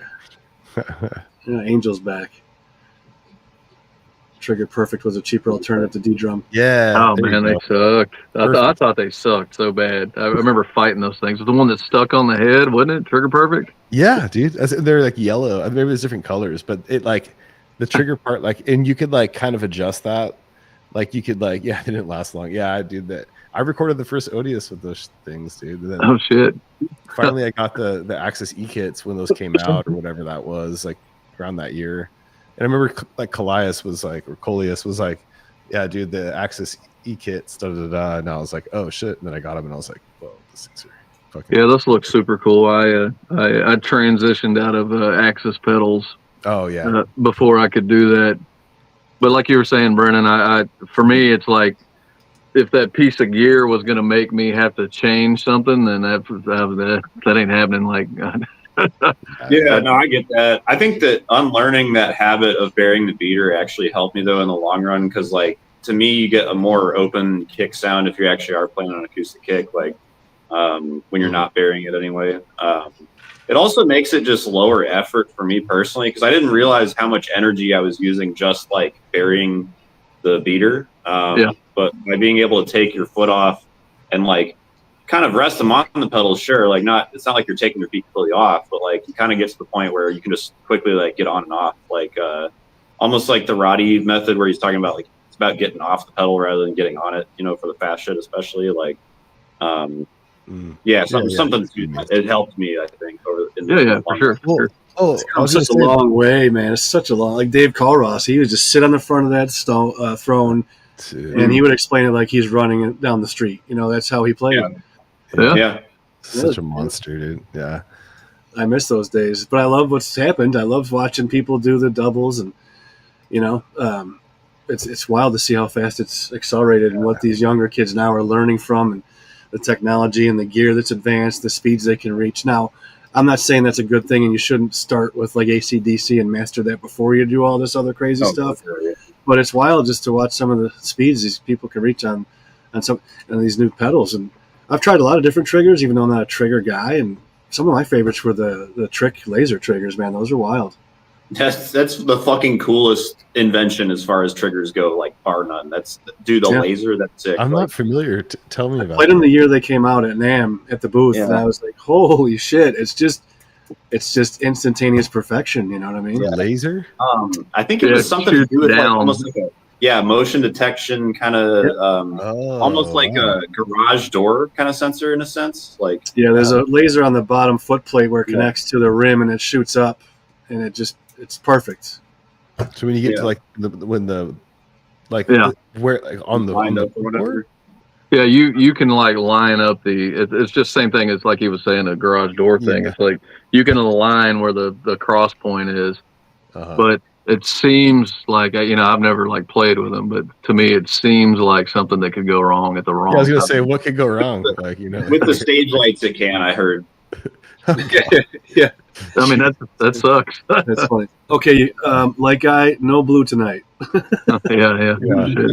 Well, like with the E kits, it was like, oh, what could go wrong? It's like, yeah, you just have a couple extra, you know, like it's like they can break, you know, this little like spring, like little tiny hammer, hammer. And so I always had like an extra couple. I used to bring a spare pedal on tour too, because I was just like, if one does, you know. I always thought that their stuff was so well engineered, you know, especially back then. They were the first of their kind to do all the aircraft aluminum and and all this, and now obviously there's a lot more pedals that do it. But if it wasn't for them, we wouldn't have Trick, and we wouldn't have the devil hoof monstrosities and all that. Yeah, the ACDs and the crazy cryptos, because I can't say Carzi Capotio. Charchi Copito or something like that. Yeah, see, I can't say it. I've heard it said correctly from people like Thomas Polasewicz, a good friend of mine who's Polish, and he said it. And there's more vowels when he says it than when I say it. Oh yeah. So I just call them crazy cryptos, and that. Well, it's odd. It's like it's such a obviously there's a market for all this stuff, and the selling of speed has like become like such a thing. Like there's so many tools for it and so many little methods for it and all this. And, and I'm way more of a purist about that stuff. So I'm like, I'm not indifferent about it. So it's crazy to me about just the tools, and you look at somebody like George from Nile, who just kind of sits down on a pedal, and he doesn't make any excuses as to why, because the amount of times that I've been asked, but I'm sure you guys have been asked about, what is this and what is this and what's making you play this and all these things. And you're like, oh, it's such a culmination of time, Mm-hmm. There's such a dedication to all these things that I've been doing for so long, that I guess the ultimate thing that you can hope for is that you get to be a part of some band release, a record that like stands the test of time. Obviously, you get to be asked about something you did 15 years ago or 5 years ago or whatever the fuck it is. So it's crazy the focus on like the celebrity of drumming these days to me, if that makes any sense. Like the amount of it's like the content that you got to make, the availability that you have to make to so many people, and it's crazy because this stuff's like an art for me. Like it's all music's like fully an art, and it's like a system of release and all this shit. So and it's rare to find a drummer that's been in a band with the same guys for many, many, many years. I mean, the first one that comes to mind is Jarvis and Misery Index. But that's a rarity these days. You know what I mean? It's weird. Was he the original Misery Index drummer though? No. Yeah. So Tally wasn't he? Tally was in there too, but I don't think he was even the original one. Oh, okay. Tally's in there for a little bit. Tally was in every band, by the way. So next time you're wondering if Tally was in that band, the answer is probably yes. Mm-hmm. The Suffocation years, like the first years, not the second go around. That was crazy as shit too. I remember that because he was originally from San Antonio, so it was like the big step up for everybody. Yeah, he's back in that area now. He's he flips houses. Yeah, nice. Whenever you're a professional death metal drummer, this is kind of what we wind up having to do. Yeah, it sucks. Let's take another minute here and play another track. Cool. Let's go to we'll go to Brennan real quick. Hey. And this one here is Purification Through Perforation. Yes. I'm not sure what year this came out, but I believe this video is only a couple years old. Yeah. How fast is this? This is like 285. Fuck. It's a shorter song. It's 2:57, so we'll see you guys in about 3 minutes. Awesome. Buckle up, kids.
Yeah.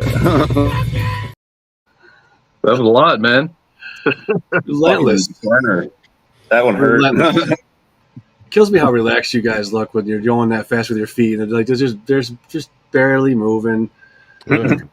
Crazy. It's like Adam Jarvis calls it hummingbird effect. Your feet looks like a hummingbird on the pedal. Yeah, Nice, for man. sure. So, Brennan, you're using push pull. Yeah, essentially with my left, it's like that was a happy accident because like I was just working on really revamping my left hand technique, and like I was trying to employ like what my fucking college instructor when I was taking like drum lessons was saying, was like, you got to have a good drop motion to then, you know, be able to utilize all that rebound. And so I was just working on literally just dropping the stick and getting to the point where it was like, okay, now I've got to pick the stick back up, obviously, to restart the motion. So then it was like realizing like, oh shit, when I just do this, like there's like 4 hits right there if I can control it and like pick up the stick at the right time. So I think it was just like, yeah, an accident ultimately. I didn't set out to learn push pull exactly. It was just like a byproduct of trying to get that motion. It looked like one hand you were doing molar and the other hand push pull. Right. Yeah, my right hand, it's like more of this kind of thing, especially with the bell like ride accents and all that kind of shit. Like I can't just do that push pull style. I can't even really do it with my right anyway. So yeah, different techniques on both for sure. That's crazy. Yeah, that's wild. But yeah, it looks like that's what I was saying before. Even what I found is that you kind of move away from the idea of the opening and close, and then the push pull. Obviously, it's like, I guess, I mean, Casey, you teach drums, right? Mm-hmm. Mm-hmm. In that, have you found like the extension from the hand to where basically you would, if I had a stick in here, I could show it. What I've figured out with my control is, and it's the buddies of mine and the drummer friends that I ever talk to, is that it's like I've found that once I learn that it's not about like the whipping in this kind of way, right? Because we're talking about that, like, you know, this kind of fluid motion, and, you know, and especially like in jazz, there's a lot of side, and you know, you get all the moving back and forth. I found that whenever if I were to jab my snare or my stick bead into the snare, and if I'm trying to figure out how to make that, it's the same thing as the swivel technique for your feet. Yeah, like yeah, the exact same thing. Yeah, so where you start figuring out where this is at. And then that's where I started becoming. That's where I started being able to have like accents and so many things to say at speed. It was because that I stopped worrying so much about like this whip. So 1, 2, 3 molar, obviously, and I started like locking the molar in on the head itself. And so then I started finding these spots in here. There's a famous piano teacher named, I forgot what his first name is, Taubman. It's a Taubman method. And they talk about transferring energy. You would lock your hand on the keyboard of the piano. You never lift your hand up. That the hand is here, and the transfer of energy is coming into this. It's beautiful stuff. It's like incredible. And it's like whenever you start kind of realizing that your hand extension is the stick and the stick is kind of stuck to the drum, and if you're moving like that, the fluidity starts coming. I really feel like that's where Sean Reinert's grounding was in his playing when he finally got to like his ascended space of like truly understanding the instrument from here to playing. Is I think that's where he was, and that's why somebody like Sean Reinert or any of these mega drummers can play a 4/4 beat and it feels so different. And it's because of of how the beat locks in. Obviously kit balance is a huge thing, like knowing the difference between shells and brass and stuff like that. Yeah. And so the angle of the drum and knowing how to hit it for the best sound, all kinds of stuff plays into it. And Sean mastered all that. Well, I don't even know if that's not even that doesn't even give it full measure. It's like a drummer, like a very accomplished, like master level drummer. It's like everything's in the hands anyway. So you can put that dude on any drum set and they sound great. Yeah. Yeah. And that's the reason. Those are, I mean, to me, the things that I've found, and it's like, I don't know much, but in my traveling, you know what I mean? You know a lot more than you give yourself credit for. Welcome in, Sterling. Yeah, nice yeah. to see you, man. Very Oh, humbled. Yeah, because I think that it is tactile, like we're saying, like it's very much like tone is in the hands kind of thing. Like, yeah, it's wild. Do you have a link for that video you're talking about with the piano thing?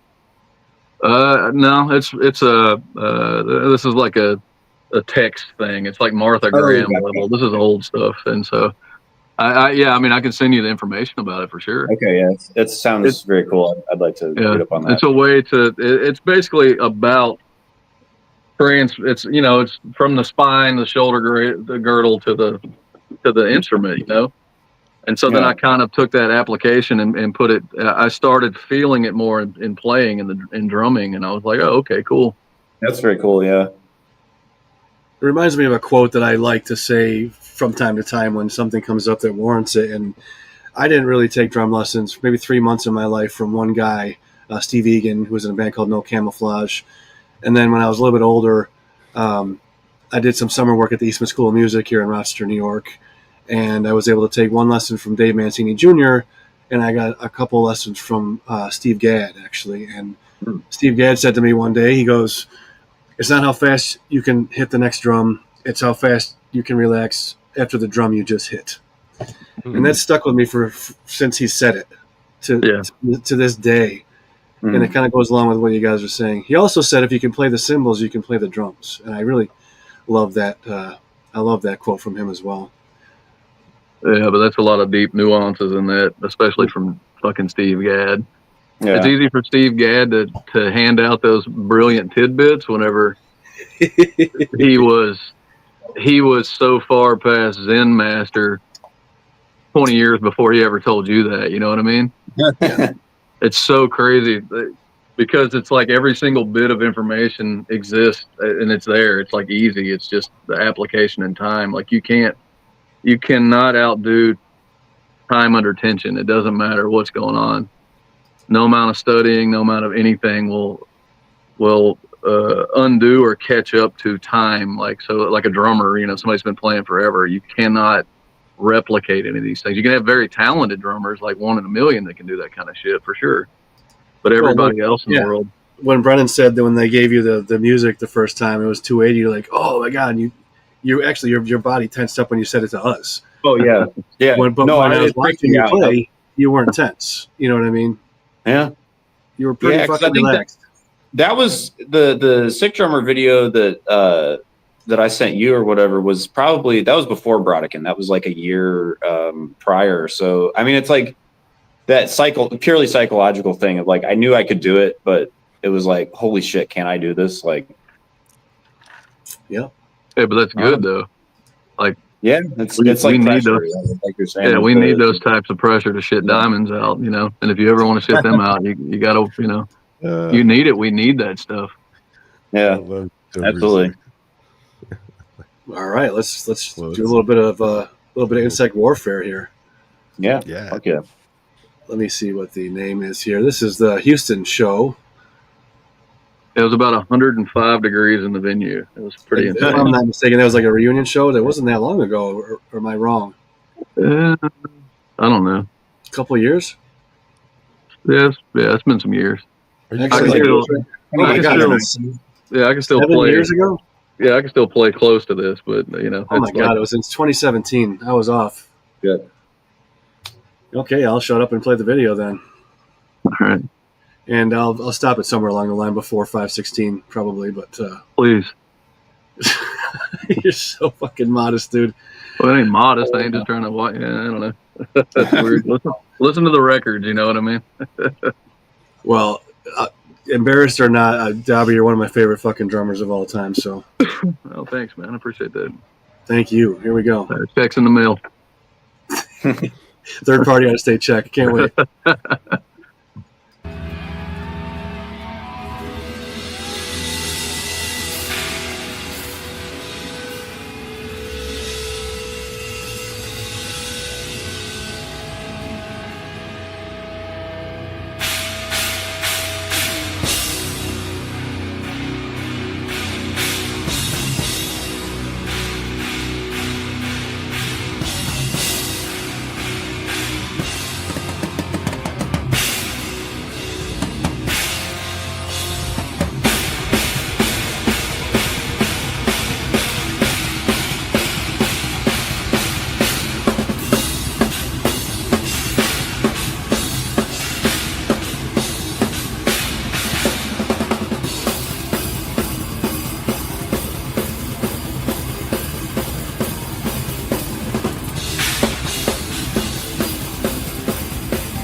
Dude, so sick, man.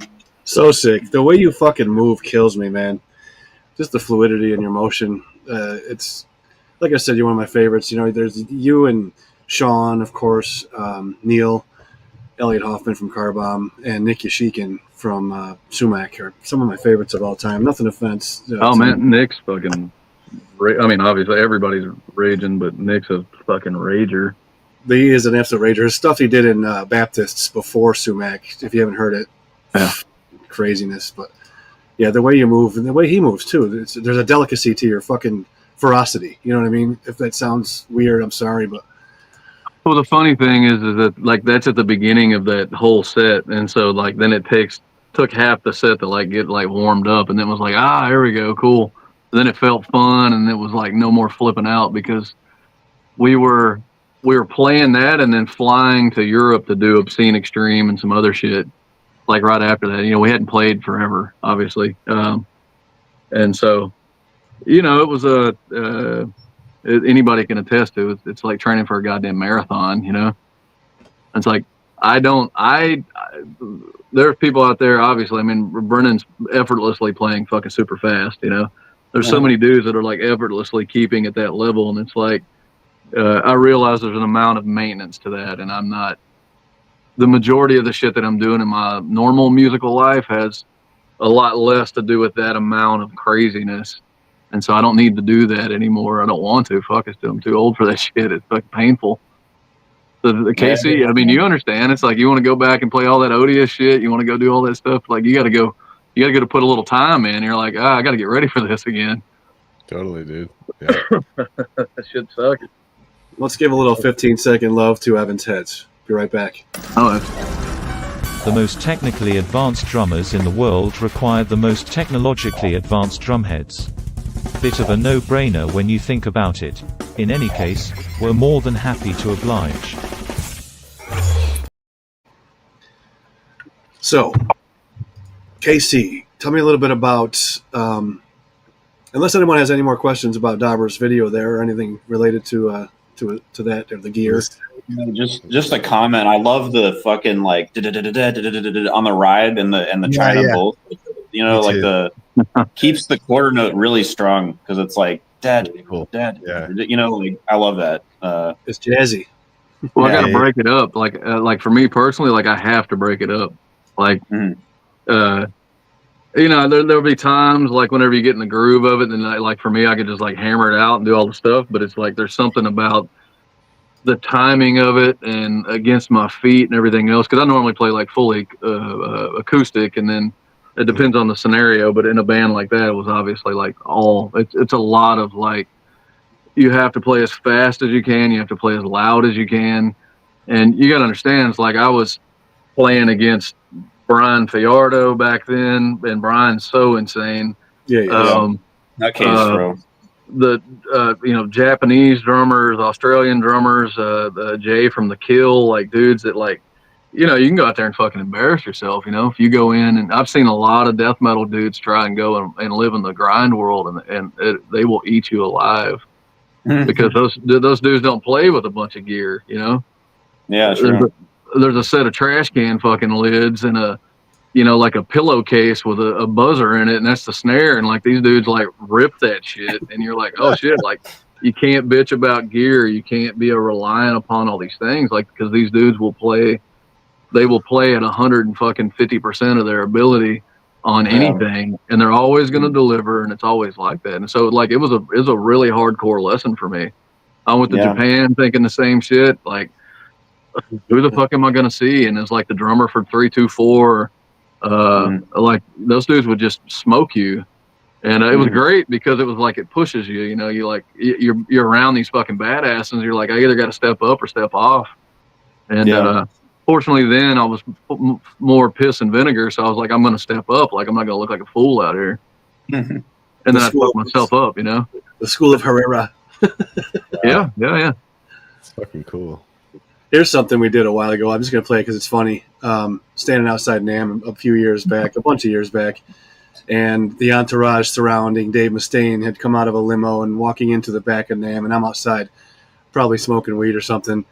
And I was like, hey, Dave. And he turns his head and he goes, you know, hey man, but we put Derek Roddy's voice over Mustaine. Just it's kind of funny. Watch if your volume's not up, turn it up a little bit because it's kind of quiet, but it's funny. How's it going, Dave? Hey, man. I'll do it one more time. How's it going, Dave? Hey, man. I think I laughed about that for like 3 hours later that evening. Derek is a trip in that he's like one of those once in a lifetime talents, you know. He is, but don't ever get in a car with him because he's not a good driver. Uh-oh. Can't be amazing at everything, you know. No, we were in a parking lot of a hotel at Nam going from dinner to somewhere else, and he was like Andretti. I'm like, dude, yeah, you can slow down a little bit, man. You know, we're not in a race. He's like, hey, man, I got it under control, man. I hung out with him at a PASIC in Austin a bunch of years ago, and we went to an after show. And who did we see? It's like one of those things with like Greg Bissonette or somebody playing, somebody that's like makes you go home. You know, you just cry. Yeah. The cry good tears, though. You know what I mean? You get to see somebody that's like at that level of doing things. You're just like, man, like what human beings are capable of. It's amazing. Yeah. It was certainly a situation like that. It was nuts.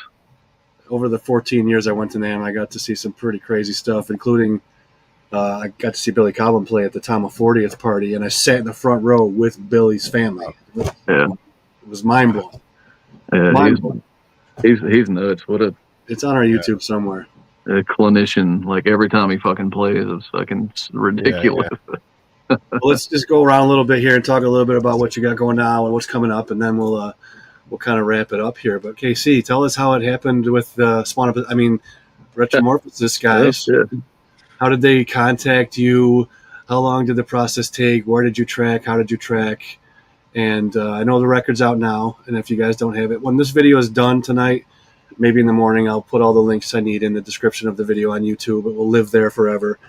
But yeah, tell us about that process real quick. How did that happen? And congrats, by the way, because the record's outstanding, dude. Thanks. Fuck yeah. No, I'm honored to be a part of it, and I appreciate that.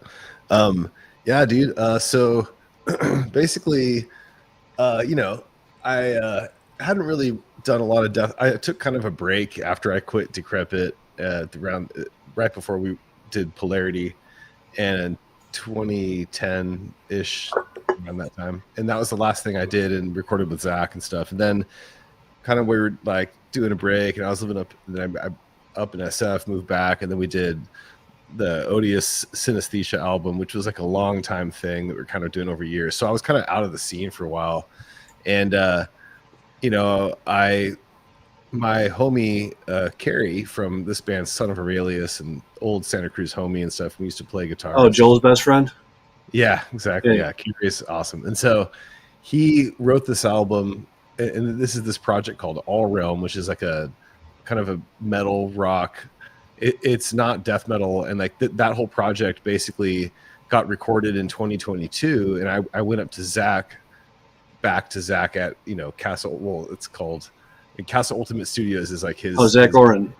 Yeah, Zach Oren. So basically, Shark Bite Studios is the place. So like the Machine Head guys are there, and they have a studio, and he recorded the new Machine Head and all that and all. So he's a super awesome dude and great engineer, producer, and all that. So I went and recorded this album with him in 2022, and it was a rock kind of like proggy kind of thing like that and stuff. And so basically I was like, after doing that, I was like, dude, like I hadn't recorded with him in like 12 years. And so I was like, I had him on my mind. I was like, I need to record with this guy because it came out really good and stuff. And long story short, we did the podcast with Dennis from Spawn, and that was like really fun. And we did a Incurso album review episode. Like Dennis hit me up and wanted to do that. It was like their 10-year anniversary of that. So we did another episode, and Dennis and I just would rap for like 4 hours, like just fucking like it was awesome. Just and so we loved having Dennis on and talking about Spawn, and Joel is like obsessed, and we all are. I mean, they're basically our favorite death metal band, like along with a lot of others. But it was like pretty much Spawn was really important to us, So anyways, talking one time, and Dennis was just like, "Hey man, so we got this new project," and Dennis would hit me up and be like, "Hey man, can you talk like on Facebook chat, like on the video chat, like, you know?" And I was like, "Sure, dude, like whatever." It's just, "Hey, I want to talk to you about something." I'm like, "Dennis wants to talk," like, "Sure, dude," you know. And so yeah, it was just like one day he was just like, "Hey man, so we got this new project," and he had talked about it on the podcast, like the Retromorphosis project. And then he was like, "You know, that project I talked about on the podcast, like, yeah, dude, so we're gonna like move forward with that, and like we want to record the parts and all this." And Jonas has all these, you know, guitar profiles, and he has drums that he wrote, but like blah blah blah blah. And I'm just listening to him going like, "Cool, man, like, great." And he's like, "So do you want to do drums on it?" And I was just like, I was like, I don't know what to say. Like, and I was so out of the scene, like so like I haven't really, you know. And I was just like, that's a big like commitment. Like it's a lot of work, and it's a very important decision. But it took me like about 30 seconds to make that decision. You know? And I was like, yes, I don't know. Like I have to do it. Like, I don't know. I can't say no to that. Like I'll make it work kind of thing. That's awesome. And I was just like, it can't be bad, you know. Like it's like those guys are like, I really doubt this is going to be bad, you know. And so basically then he's like, "Cool, awesome." And so it was like really cool getting that all worked out. And then he started sending me all the stuff from Jonas and all the guitar profiles and everything. And the drums he had written already were pretty cool. Like there's a lot of stuff. I mean, a lot of it is based on how he structured the songs. It was kind of like he's like a composer in a way to me. And it's like he made his percussion, you know, for his symphony, you know, kind of thing. But they were very much like, Dennis was very like specific about how they wanted the drums to be, and I loved it because we both got along on that same kind of thought pattern. And so basically they weren't individual thought patterns.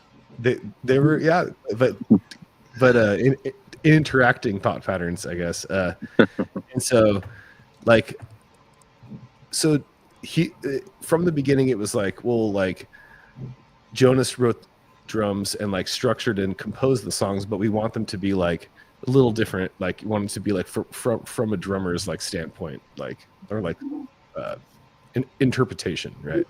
And so I was like, okay, makes sense. And then Dennis and I kept meeting, having more conversations about it, and then he was like, "Dude, okay, so you know, like, so like there's like certain sounds that, because of course it kind of has like elements of like old school like 90s death metal specifically, you know."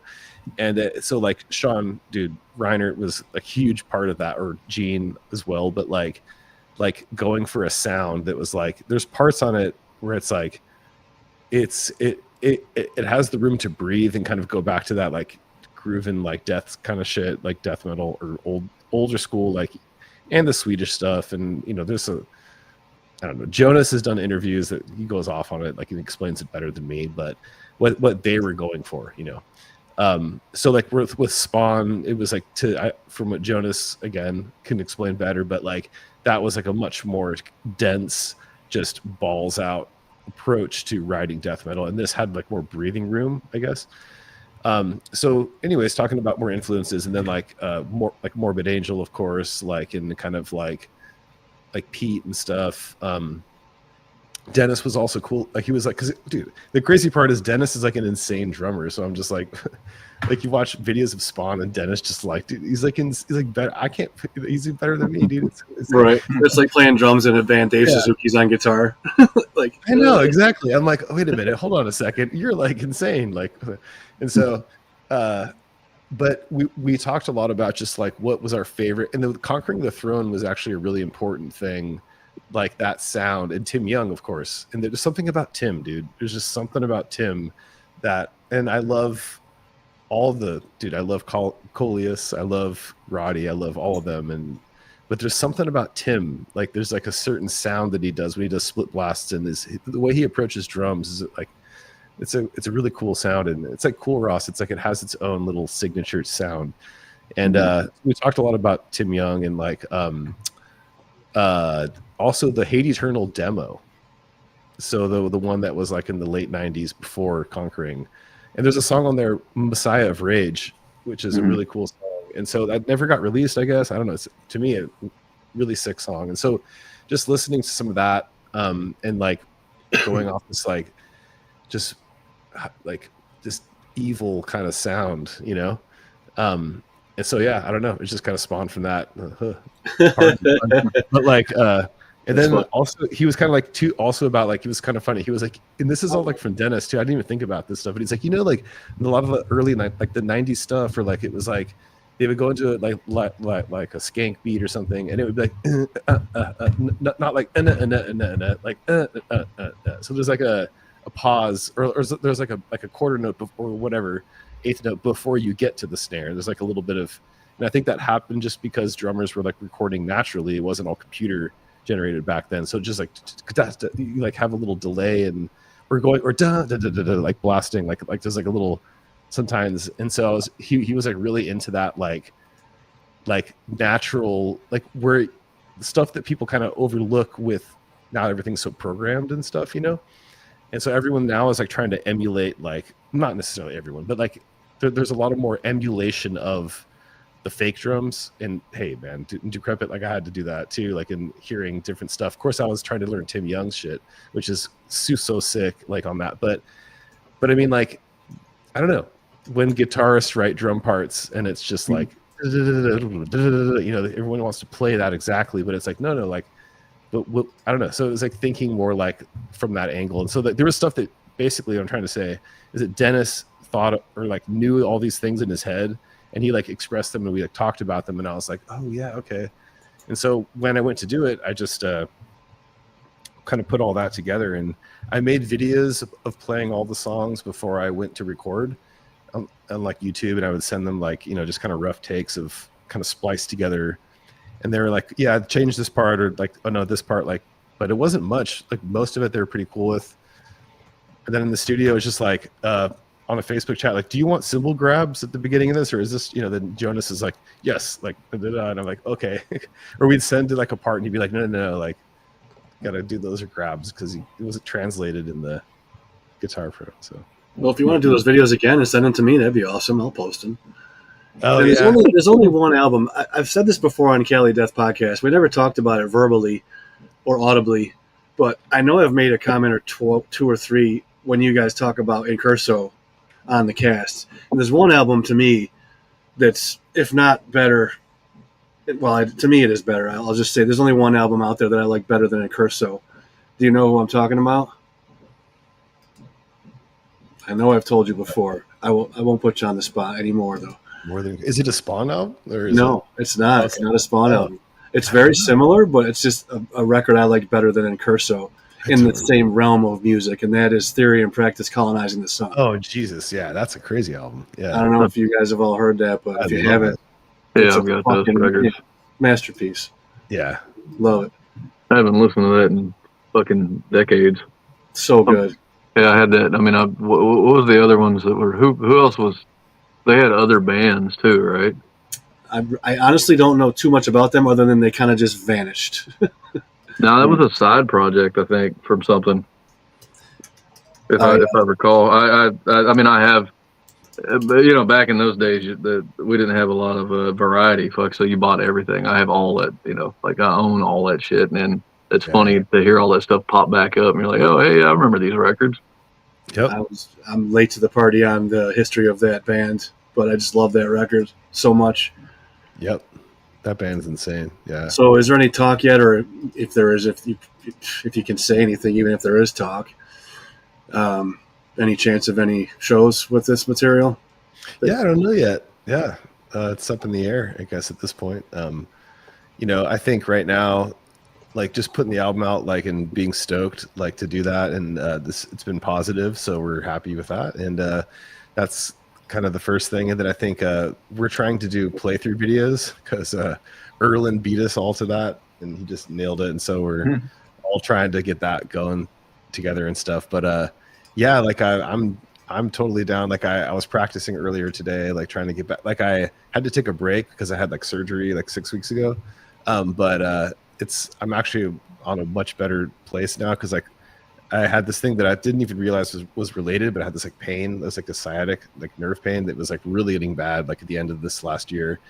And anyways, long story short, I'm not in pain anymore. And out of the recovery process of that. So today I was playing like some like 225. It was like a death metal backing track thing on YouTube, and I was just jamming along to it. It was like a click. It was like 225, and I was like, okay, I can feel like I was feeling comfortable with that. So, Nice.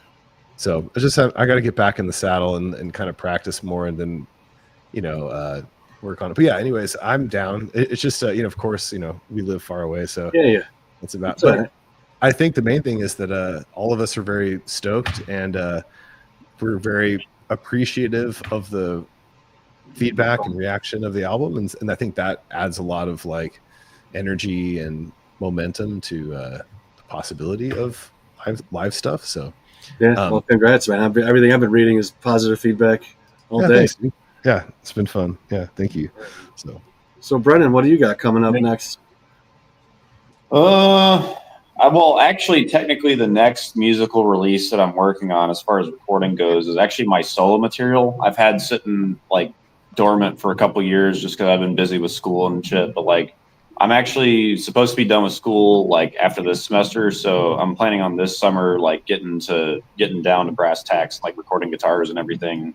It's like 11 songs with like an intro, so it's really like 10 full songs, but it's kind of in the realm of like a lot of like Disincarnate influence and Suffocation, and like we were talking about Conquering the Throne again, big deal.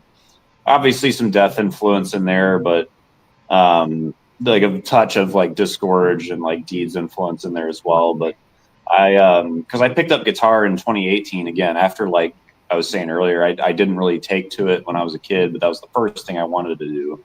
So technically I'm a guitarist at heart, but I just wanted to get into it, especially for writing for Reviled and everything, and always hung out with guitarists and shit. There's so many great guitarists I know, and just felt really inspired to do it. So I finally picked it up, and then I was trying to write stuff for Reviled, but like Austin had his particular style, and I didn't really have like a voice for that stuff. So I did write riffs here and there that he kept, but a lot of it I was just writing material that it was just never going to go anywhere otherwise. So I was like, okay, well, I was talking with like TJ from Future Gloom, and he was like, yeah, dude, you should do a solo album. And I was like, oh, never really thought about it. But yeah, after a while, I just decided like 2022, I think, was when I sat there and was like, you know what, I'm gonna write a song. I'm gonna just sit here and try and write a song. So had a few riffs, and it actually came together pretty quick, honestly. Like I was surprised. Like once I got into a flow state with it, I was just like cranking songs out like every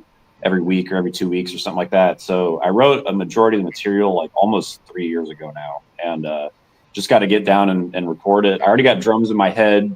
I haven't programmed anything or whatever. I've tried playing it a little bit on the real kit, but like I feel like my best work comes when I can really sit on it and like just think about what kind of accents I should throw in. Like, how do I really want to frame this? Do I want to match the snare to the notes, or do I want to do cymbal accents, or that kind of syncopation, all that kind of shit to think about? So I want to just do the guitars first. That way I can worry about the drums later and like try and take all my time with that. So I'm pretty excited about that. And then other than that, like we've been writing a little bit of new Brodican material whenever I go up to Knoxville. Me and Mike like sit there and bounce ideas off each other. So I think once they're done doing the liturgy stuff with like the vocal patterns and all that, and they get that done, then we can start talking about like maybe around the summertime getting together and writing some more. So thankfully we have plenty of time because we just put out the album last year. So it's not like anyone's like,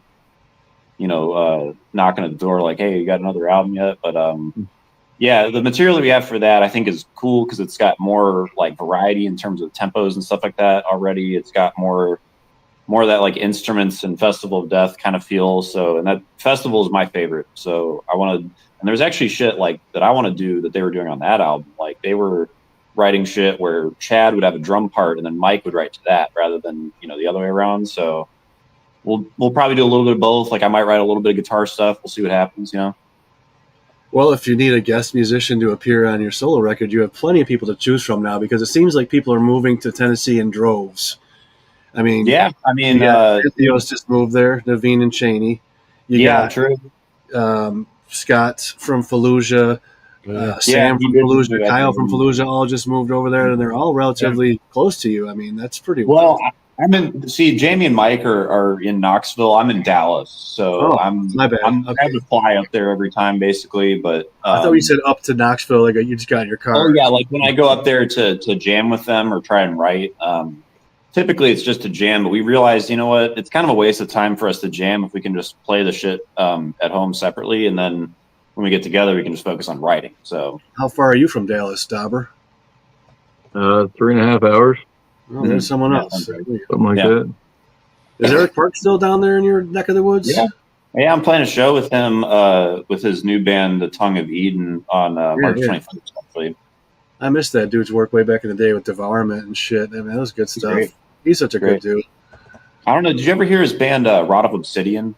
Yes, he was actually on one of my compilations back in the day on Sick Drummer Records. Cool. Yeah, super good. Yeah, it was good. It was real cool. He's a good guy. What do you got coming up there, Dobby? You're all around. I see you in New York. I see you here. You guys just released a record in 2024. What else you got coming up on your schedule? I don't know. What are we doing? Playing some shows with Beharit, that Bathory super group thing that's flying over from Sweden, doing some of that stuff. All right. I don't know. I know. Just like, yeah. Well, I mean, yeah. I mean, it's cool. It's just trying. I've got I've got a little girl that's going to be born in the next day or two, or in a week or 2 weeks. Oh, really? And I got an 11-year-old, and I got, it's like at the end of the day, the kids are so much more of a thing than all this other stuff that I'm doing. You know what I mean? I don't know if that makes any sense. So when I think about it, it's like it'll be super cool to go play some shows with Beharit, right? Because it's a legendary Finnish black metal thing. It's super way cool. But it's like you just kind of show up and do the thing, and hopefully the show goes off well. We're flying out to do it, all that kind of stuff. So I have some shows coming up. Hopefully a tour here and there. I'm about to start cracking off into bluegrass territory, and start trying to see if I still got guitar chops enough to play some bluegrass. And I constantly playing piano. I released a collection of songs that I guess got called a solo record, just on Bandcamp. It's not anything like that. It's just crap that I've been working on forever. I just put a collection of songs on Bandcamp that's a mixture of it's like Massive Attack and Portishead meets Max Richter and some modern stuff, and by modernism I mean the cyclical repeat work of like Hans Zimmer, for lack of a better term, and it's like things are like a lot. Things are simpler because it's like movie music, I guess, if I had to say. Wow. I just finished tracking, and we just finished mixing the new Necrofire record, which is absolutely stellar. Massive Portis. Yeah, last year we tracked the Oceans of Slumber record in Colombia. We flew down there and did that. A couple of months after that or so, I think we went on tour right after that. But after that, we went to New York and tracked a live record at Studio G, which was a phenomenal experience. And so all that stuff's going to start making its way out. The new Oceans record came out. It did really well, but it's just in that prog world, it's just cutthroat as fuck. So, I will say this: if you guys at all, my wife is like the best singer in fucking metal by far, far. You know how much I love your wife, dude. Back when I first saw anything she had done with you, I was like texting you like, "Oh my god, she's so goddamn good." And you're like, she's so good. Yeah. I was like, "I think I'm in love." He's like, "Yeah, me too." And I was like, totally joking, but he wasn't. Yeah, she says she fell in love with me first, so it's her fault. She's phenomenal. She gives me fucking chills every time she opens her mouth, dude. Every time. Yeah, she's crazy. She's won a lot of awards. Solo record just came out too, right? Do what? Didn't she just have a solo record come out? Yeah, she had a solo record come out. It's through a developmental label in Sweden. It's a subsidiary of like RCA or something. And but the thing is, the tracks that are on that I wrote in like 2018, 2019, and so they're demo songs that got picked up, and then they were like, we just want to release this, and we'll move on from there. So, and the stuff that's on my solo shit is kind of songs that she'll eventually sing over. So it'll be like 2 releases. They're designed to be both. And then so the Necrofire's finished. We mixed that. So I'm super heavy into recording also. Like, I don't know if you guys mess with recording a lot. Like, I'm into like the fundamental art of recording, like rooms and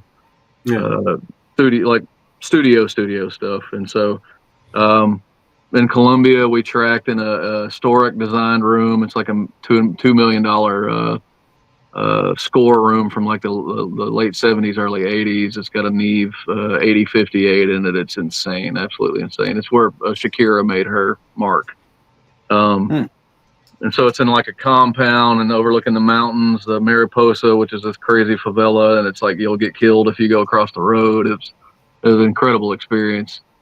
And then we tracked the Necrofire in a studio here, and it's through a big API console, all the normal stuff. It's absolutely incredible. And so the Necrofire maybe will come out this year. We'll probably have more touring out of that once I get past the newborn stage. Mm-hmm. And then I have another band that's actually releasing this Friday, surprisingly, with all the dudes from Malignant Altar and myself. Well, I'm in Malignant Altar also, but it's fully like grinding death metal. It's like Terrorizer meets Morbid Angel era of everything. Nice. You have to send me a link to that to put in the description for this video. Oh, it's absolutely ripping shit, like completely fucking 1000%, like ripping, grinding death metal. And so hopefully that'll do pretty good. And then where did you say you recorded in New York? Studio G is where we track in New York. My buddy, he owns the place. Joel Hamilton, he's a really good friend of mine, but he tracks like Elvis Costello and Paul McCartney, and he actually did that 1, 2, 3 McCartney thing. He's the one that engineered and was the technical overseer for Rick Rubin. And jeez, so it's small time studio. Well, he's really, really into like sludge and stuff, and that's where he came from. He's in a band called